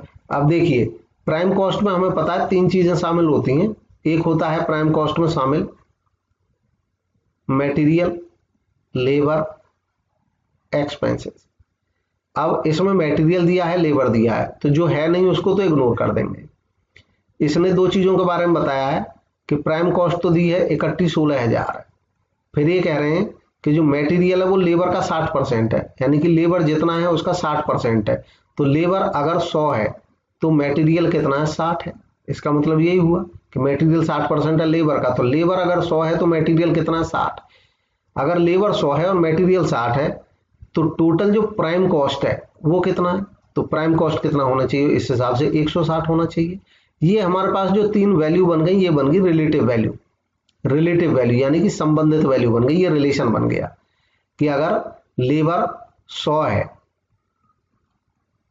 लेबर 100 है तो मटेरियल 60 है, और तो प्राइम कॉस्ट जो है वो 160 है। ये रिलेटिव कॉस्ट बन गई। अब एक बहुत आसान तरीका होता है कि जब हमारे पास ऐसे रिलेटिव कॉस्ट हो और इनमें से किसी एक का एब्सोल्यूट फिगर हो तो बाकी किसी का भी एब्सोल्यूट फिगर तुरंत निकाला जा सकता है। हमारे पास इसमें प्राइम कॉस्ट का एब्सोल्यूट फिगर है, एब्सोल्यूट मतलब सीधा साधा 16,000 रुपये प्राइम कॉस्ट का पता है, तो हम लेबर या मटेरियल तुरंत निकाल सकते हैं। अब इसके आधार पे वो कैसे निकालते हैं, वो निकालते हैं कि हमारे पास प्राइम कॉस्ट 16,000 है, इसको यहाँ 16,000 को रखो, अब जो निकालना है उसको ऊपर रखो और बेस को नीचे रख दो। तो बेस क्या है, बेस तो यही है, ये क्या है प्राइम कॉस्ट। तो इसमें से प्राइम कॉस्ट कितना है, प्राइम कॉस्ट है इसमें से 160, इस 160 को नीचे रख लो और जो निकालना है वो ऊपर रख दो। अगर लेबर निकालना है तो 100 रख दो ऊपर और मटेरियल निकालना है तो 60 रख दो। हमें लेबर निकालना है तो 100 ऊपर रख दो, बस ये हो गया क्वेश्चन तुरंत। अब इसको निकाल लो कितना आता है, कैलकुलेट करो। इसको 0 से 0 चला जाएगा, 16 से जाओगे तो ये 1000 बार जाएगा और ये बच गया कितना 10, और 10 गुना 1000 10,000, तो ये सही आंसर आ गया सी 10,000। नेक्स्ट है an ordinarily resident is who follows. अब एक साधारण निवासी होगा कौन, जो फॉलो करता है both basic and additional conditions. इसमें से मतलब ये पहला ऑप्शन है, एक ऑर्डिनरी रेजिडेंट साधारण निवासी कौन होगा जो बेसिक और एडिशन दोनों कंडीशंस को पूरी करता है, या ओनली बेसिक कंडीशन या ओनली एडिशन कंडीशन या नन ऑफ द अबव। तो इसका जो सही जवाब है साधारण निवासी वही होगा जो दोनों कंडीशन को पूरी करेगा, बेसिक और एडिशनल। अब ये बेसिक और एडिशनल कंडीशन होती क्या है, देखिए इनकम टैक्स में, इनकम टैक्स एक्ट के तहत ये तय करने के लिए कि कोई जो एसएससी है जो इस पे हम कर लगा रहे हैं वो रेजिडेंट है या नॉन रेजिडेंट है, इसके संबंध में रूल्स हैं। इसके संबंध में पहली बेसिक जो कंडीशन है, बेसिक कंडीशन 2 है, और वो 2 कंडीशन में पहली कंडीशन ये है, बेसिक कंडीशन 2 है, और बेसिक कंडीशन की जो पहली कंडीशन है वो ये है कि पर्सन कम से कम 182 दिन 182 डेज गत वर्ष में प्रीवियस ईयर में इंडिया में रहा हो। यानी कि प्रीवियस ईयर का मतलब हो गया उस ईयर जिस ईयर की इनकम पे हम टैक्स लगा रहे हैं, उस ईयर में वह व्यक्ति जिसका हम ये निर्धारण कर रहे हैं कि वो निवासी है या नहीं है, वो कम से कम 182 दिन भारत में रहा हो, और या ये बेसिक कंडीशन की बात कर रहे हैं, या तो ये हो या वह पर्सन इंडिया में 60 दिन कम से कम प्रीवियस ईयर में, 60 डेज प्रीवियस ईयर में कम से कम, यानी कि पहली वाली कंडीशन पूरी नहीं होती है तो दूसरी में वो कम से कम 60 दिन प्रीवियस ईयर में रहा हो, और प्रीवियस ईयर से पहले के 4 वर्षों में, 4 ईयर्स में, पहले के 4 वर्षों में कम से कम 365 दिन जरूर रहा हो। इनमें से अगर वो एक भी कंडीशन कर लेता है बेसिक कंडीशन में से, या तो ये या तो ये, अगर इनमें से एक भी या दोनों भी पूरी कर लेता है तो वो बन जाता है निवासी, रेजिडेंट, मतलब उसको हम रेजिडेंट कहेंगे, रेजिडेंट कहेंगे, निवासी कहेंगे। अगर इनमें से वो एक भी, ना तो ये ना तो ये, एक भी कंडीशन पूरी नहीं करता है, मतलब दोनों में से कोई सी भी पूरी नहीं करता है, ना ये कर रहा है ना ये कर रहा है, तो वो हो जाएगा नॉन रेजिडेंस, यानी कि अनिवासी, नॉन रेजिडेंट। तो कोई निवासी है या अनिवासी है, रेजिडेंट है या नॉन रेजिडेंट है, ये तो पूरा बेसिक कंडीशन से ही हो जाता है। अगर बेसिक में से एक को भी पूरी कर लेता है तो वो रेजिडेंट, और बेसिक में से एक को भी पूरी नहीं करता है तो वो नॉन रेजिडेंट। अब ये रेजिडेंट भी 2 तरह का हो सकता है, वो नॉर्मल रेजिडेंट हो सकता है, सामान्य निवासी नॉर्मल रेजिडेंट हो सकता है, या वो असामान्य निवासी हो सकता है। अब वो सामान्य निवासी है या असामान्य निवासी है, इस बात को तय करता है अगर वो इन बेसिक कंडीशन के साथ साथ 2 एडिशनल जो कंडीशन है उन दोनों को पूरी कर लेता है, तब वो नॉर्मल रेजिडेंट बनता है, सामान्य निवासी। अब वो एडिशनल कंडीशन कौन कौन सी हैं दोनों, वो एडिशनल कंडीशन है, यहां पे मैं एडिशनल कंडीशन लिखता हूं। वो एडिशनल कंडीशन में पहली कंडीशन, एडिशनल कंडीशन में पहली कंडीशन ये है कि वह व्यक्ति भारत में कम से कम 2 साल पिछले 10 साल में से भारत में निवासी रहा हो, यानी कि आउट ऑफ 10 ईयर्स पिछले 10 साल में से कम 2 साल 2 ईयर्स वो निवासी रहा हो। निवासी मतलब इनमें से किसी एक को पूरा करता हो, 2 साल पिछले 10 सालों में से। एंड साथ ही साथ इसको तो पूरी करे ही करे, साथ ही साथ पिछले 7 सालों में, प्रीवियस ईयर से ठीक पिछले 7 सालों में वो कम से कम 730 दिन 720 डेज पिछले 7 ईयर में रहा हो। ये दोनों कंडीशन अगर पूरी करेगा तब वो नॉर्मल होगा। Next, agriculture includes, agriculture income में शामिल है इनमें से कौन सा? तो एग्रीकल्चर इनकम में ये सारी ही एग्रीकल्चर इनकम है। Income from sale of crop, फसल बिक्री से आए। Income from preparing the agriculture produce saleable, agriculture produce जो हमारे पास है उसको बिक्री योग्य बनाने के लिए। इनकम फ्रॉम गार्डनिंग या गार्डनिंग से आए, बागवानी से आए, ये सभी एग्रीकल्चर इनकम मानी जाती है इनकम टैक्स एक्ट के तहत भारत में। Which among the following is not a technique of business forecasting, इनमें से बिजनेस फॉरकास्टिंग की टेक्निक कौन सी नहीं है? बिजनेस फॉरकास्टिंग क्या होता है कि बिजनेस में हमें महत्वपूर्ण डिसीजन लेने के लिए जरूरी होता है कि हम फॉरकास्टिंग कर पाएं, यानी कि फ्यूचर के बारे में कुछ सही अनुमान लगा पाएं। अब सही अनुमान लगाने के लिए हमको मेथड्स की जरूरत होती है, जिससे हम व्यवहारिक मेथड लगा करके सिस्टमैटिक तरीके से बेटर फॉरकास्टिंग कर पाएं, जिसकी सही होने की संभावना ज्यादा हो। तो उसके लिए कई सारी टेक्निक्स होती हैं, हमें बताना है इनमें से कौन सी नहीं है। जो नहीं है उसकी हमें पहचान करनी है।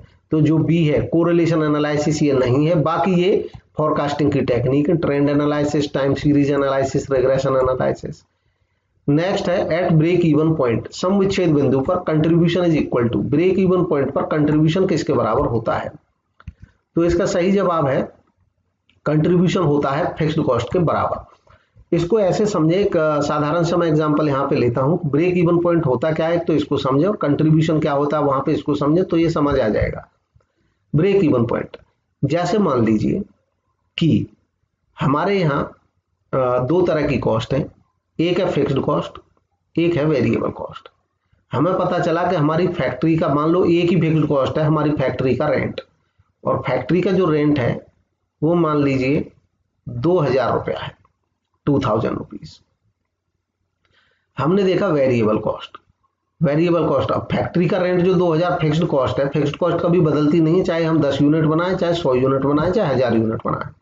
अब हमने देखा वेरिएबल कॉस्ट कितनी है, तो वेरिएबल कॉस्ट पता चला कि जो वेरिएबल कॉस्ट है वो 6 रुपीज पर यूनिट है, 6 रुपीज पर यूनिट। 1 यूनिट बनाएंगे तो 6 रुपया खर्च हो जाता है। अब हम जानना चाह रहे हैं कि हम कम से कम कितनी यूनिट बनाएं ताकि हम ब्रेक इवन पॉइंट पे पहुंच जाएं। हमने पता किया सेल्स प्राइस क्या है, तो सेल्स प्राइस पता किया कि अगर आज की डेट में हम ये सामान बनाते हैं तो मार्केट में 10 रुपीज पर यूनिट बिक जाता है, 1 यूनिट 10 रुपए की बिक जाती है।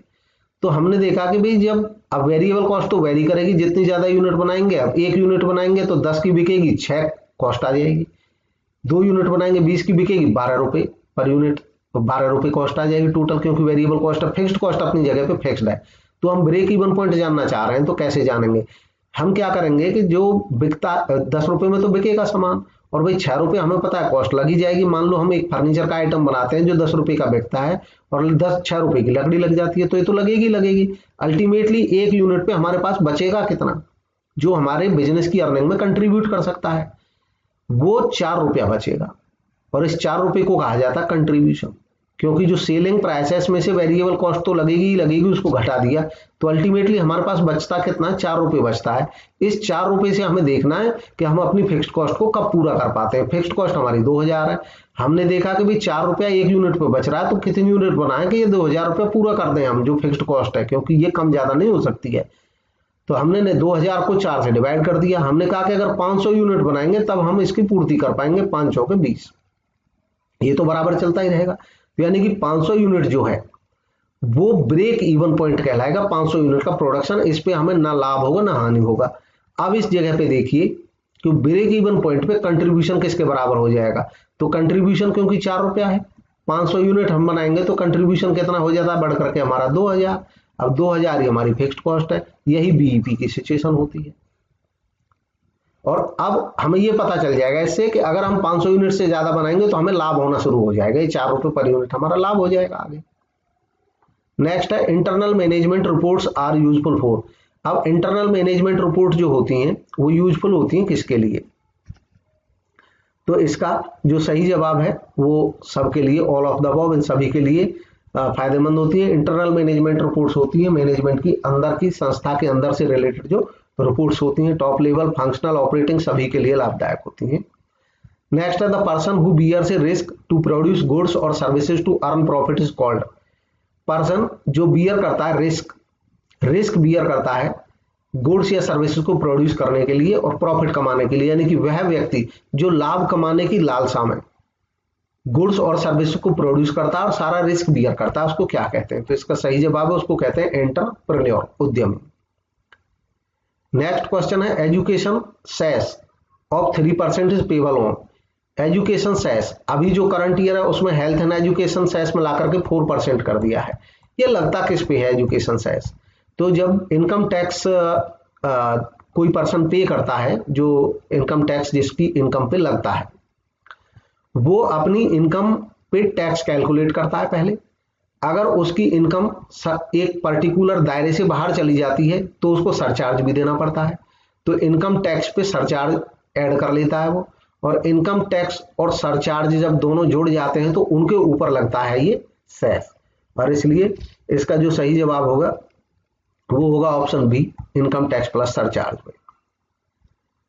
नेक्स्ट है indifference curve is the combination of two goods that are. Indifference curve एक कॉम्बिनेशन, एक संयोग होता है दो गुड्स का, जो गुड्स आपस में होती हैं। इसका जो सही जवाब है वो है बी, सब्स्टिट्यूट गुड्स। देखिए सब्स्टिट्यूट गुड्स का क्या हुआ कि दो गुड्स आपस में सब्स्टिट्यूट हैं, दोनों से किसी पर्सन को सेटिस्फैक्शन मिलता है। मान लो एक पर्सन व्हीट का कंज्यूम भी कर सकता है और राइस भी कंज्यूम कर सकता है, दोनों वो यूज कर सकता है। अब व्हीट और राइस का वो कौन सा कॉम्बिनेशन यूज करे? वो अपने जो आमदनी है उसको देखते हुए, व्हीट की कीमत को देखते हुए और राइस की कीमत को देखते हुए अलग अलग संयोग बन जाते हैं उसके पास। वो इनकम को भी देखता है, व्हीट के रेट को देखता है और राइस के रेट को देखता है। वो देखता है कि मेरी इनकम की लिमिट में, मेरी इनकम के दायरे में ऐसा कौन सा कॉम्बिनेशन है जो मुझे बेस्ट सेटिस्फैक्शन दे सकता है। इनका वो कॉम्बिनेशन सोचेगा जो उसको सेटिस्फैक्शन भी बेस्ट मिल जाए। तो अब वो देखेगा कि इतना अगर वो व्हीट यूज करता है तो इतना राइस यूज करता है, अगर वो व्हीट कम करता है तो राइस बढ़ा सकता है, अगर वो व्हीट और कम बढ़ा सकता है तो राइस, मतलब और कम करता है तो वो राइस और बढ़ा सकता है। तो ये अपनी इनकम को देखते हुए तय करता है इन कॉम्बिनेशंस को। तो अगर वो इतना व्हीट यूज करता है तो राइस इतना करता है, इतना व्हीट करता है तो इतना राइस करता है, इतना व्हीट करता है तो इतना राइस करता है। ये ऐसे कॉम्बिनेशन बन रहे हैं कि इन पे उसको जो सेटिस्फैक्शन वो बराबर मिलती है, चाहे वो ये वाला कॉम्बिनेशन यूज कर ले, चाहे ये वाला कर ले, चाहे ये वाला कर ले, तो उसको बराबर। तो जब कोई ऐसा, मतलब अगर ऐसे संयोग वो बना पाता है, जो ऐसा संयोग जब बनता है तो इन पे जो लाइन मिलाती है इसको हम कहते हैं इंडिफरेंस कर्व, यानी कि ऐसा कर्व जो ये बताता है कि इन सारे जो संयोग बनते हैं अलग अलग इन दोनों कमोडिटीज के, मतलब या तो वो ये यूज करता है, लेकिन याद रखें ये जो गुड्स से सब्स्टिट्यूट होने चाहिए, क्योंकि तभी वो इसको जब त्याग करेगा तो इसको बढ़ा देगा। क्यों? क्योंकि ये एक दूसरे से सब्स्टिट्यूटेबल है, इसकी जगह उसका उपयोग कर सकता है वो। तो इन संयोगों को जो कर्व बताता है उसको इंडिफरेंस कर्व बोलते हैं। इंडिफरेंस इसलिए बोलते हैं क्योंकि इनमें सेटिस्फैक्शन में डिफरेंस नहीं होता है किसी भी पॉइंट पे। Next, if correlation coefficient between two variable is uncertain. अगर दो वेरिएबल हैं और उनमें जो कोरिलेशन कोएफिशिएंट है, if correlation coefficient between two variable is uncertain, यानी कि जो कोरिलेशन कोएफिशिएंट है वो अनसर्टेन है, अनिश्चित है, वो निश्चित नहीं हो सकता है। तो इसका मतलब क्या है? तो इसका मतलब है कि उनके बीच में जो रिलेशन है वो जीरो है। जब निश्चितता नहीं है तो इसका मतलब उनका जो रिलेशन है वो निश्चित हो ही नहीं सकता। हम कैसे कहेंगे कि वो +1 है कि -1 है कि 0.5 है? जो चीज निश्चित है ही नहीं, मतलब उनके बीच में कोई रिलेशन नहीं है। Next, we should expect negative correlation while studying relationship between हम एक्सपेक्ट करते हैं नेगेटिव कोरिलेशन, मतलब नकारात्मक सहसंबंध। जब स्टडी करते हैं रिलेशनशिप इनका, तो इनमें से जो ऑप्शंस हैं उसमें जो सही ऑप्शन है वो है B, price and demand of product. यानी कि प्राइस और डिमांड में जो कोरिलेशन रहता है वो नेगेटिव रहता है।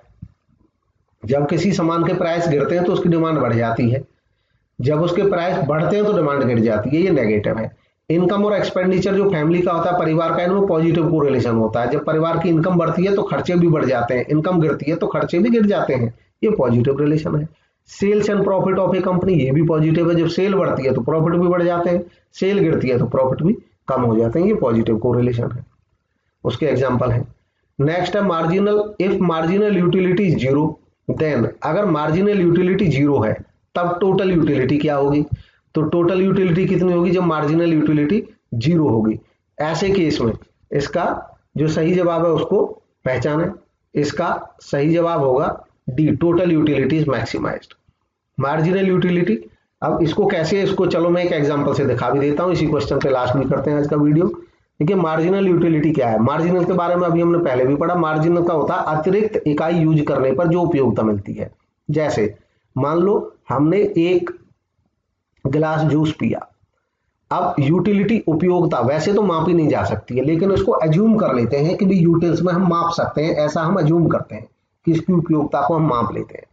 हम माप लेते हैं तो हमने पाया कि एक गिलास जूस जब पहला वाला गिलास जब हमने पिया तो हम उस समय प्यासे थे और हमें बहुत अच्छा लगा, मतलब बहुत ज्यादा सेटिस्फैक्शन आई।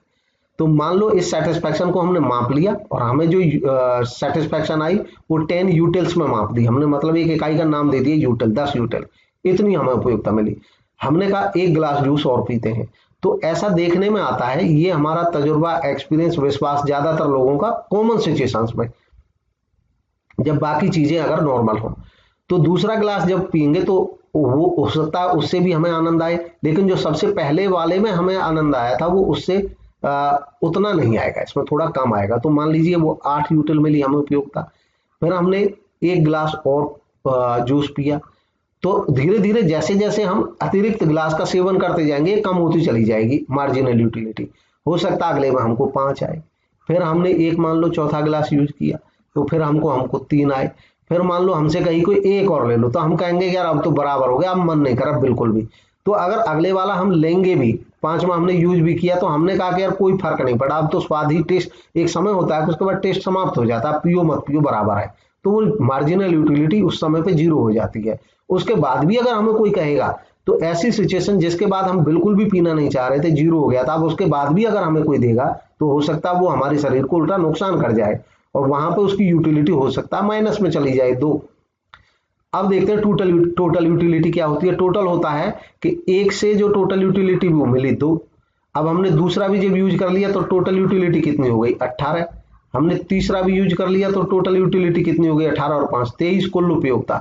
जब चौथा भी हमने उपयोग कर लिया तो टोटल यूटिलिटी 23 और 3 मिलकर के कितनी हो गई 26। अब हमने 5वां भी यूज कर लिया तो टोटल यूटिलिटी कितनी हुई 26, यानी कि उतनी ही रही। फिर हमने अगला जब यूज किया तो जब नेगेटिव में चली गई मार्जिनल यूटिलिटी तो 26 में से 2 उल्टे कम हो गए 24। इसका मतलब क्या हुआ कि जब मार्जिनल यूटिलिटी जीरो थी तो टोटल यूटिलिटी मैक्सिमम थी, इससे ज्यादा तो हो ही नहीं सकी, यही मैक्सिमम थी। जिसके बाद मतलब बढ़ नहीं सके वो मैक्सिमम है, इसके बाद मतलब नेगेटिव में चली जाए तो मैक्सिमम ये है 26 जब मार्जिनल यूटिलिटी जीरो है। आज के लिए इतना ही बहुत है। तो फ्रेंड ये था एनालिसिस यूपी पीजीटी यानी कि प्रवक्ता के प्रीवियस पेपर का। अब पार्ट 2 में हम इसके रिमेनिंग क्वेश्चंस को भी अटेम्प्ट करेंगे। कमेंट के माध्यम से आप जरूर बताएं वीडियो आपको कैसा लगा। आप अपने व्यूज कमेंट के माध्यम से मेरे पास भेज सकते हैं। अगर अच्छा लगा तो लाइक जरूर करें। Thank you for watching.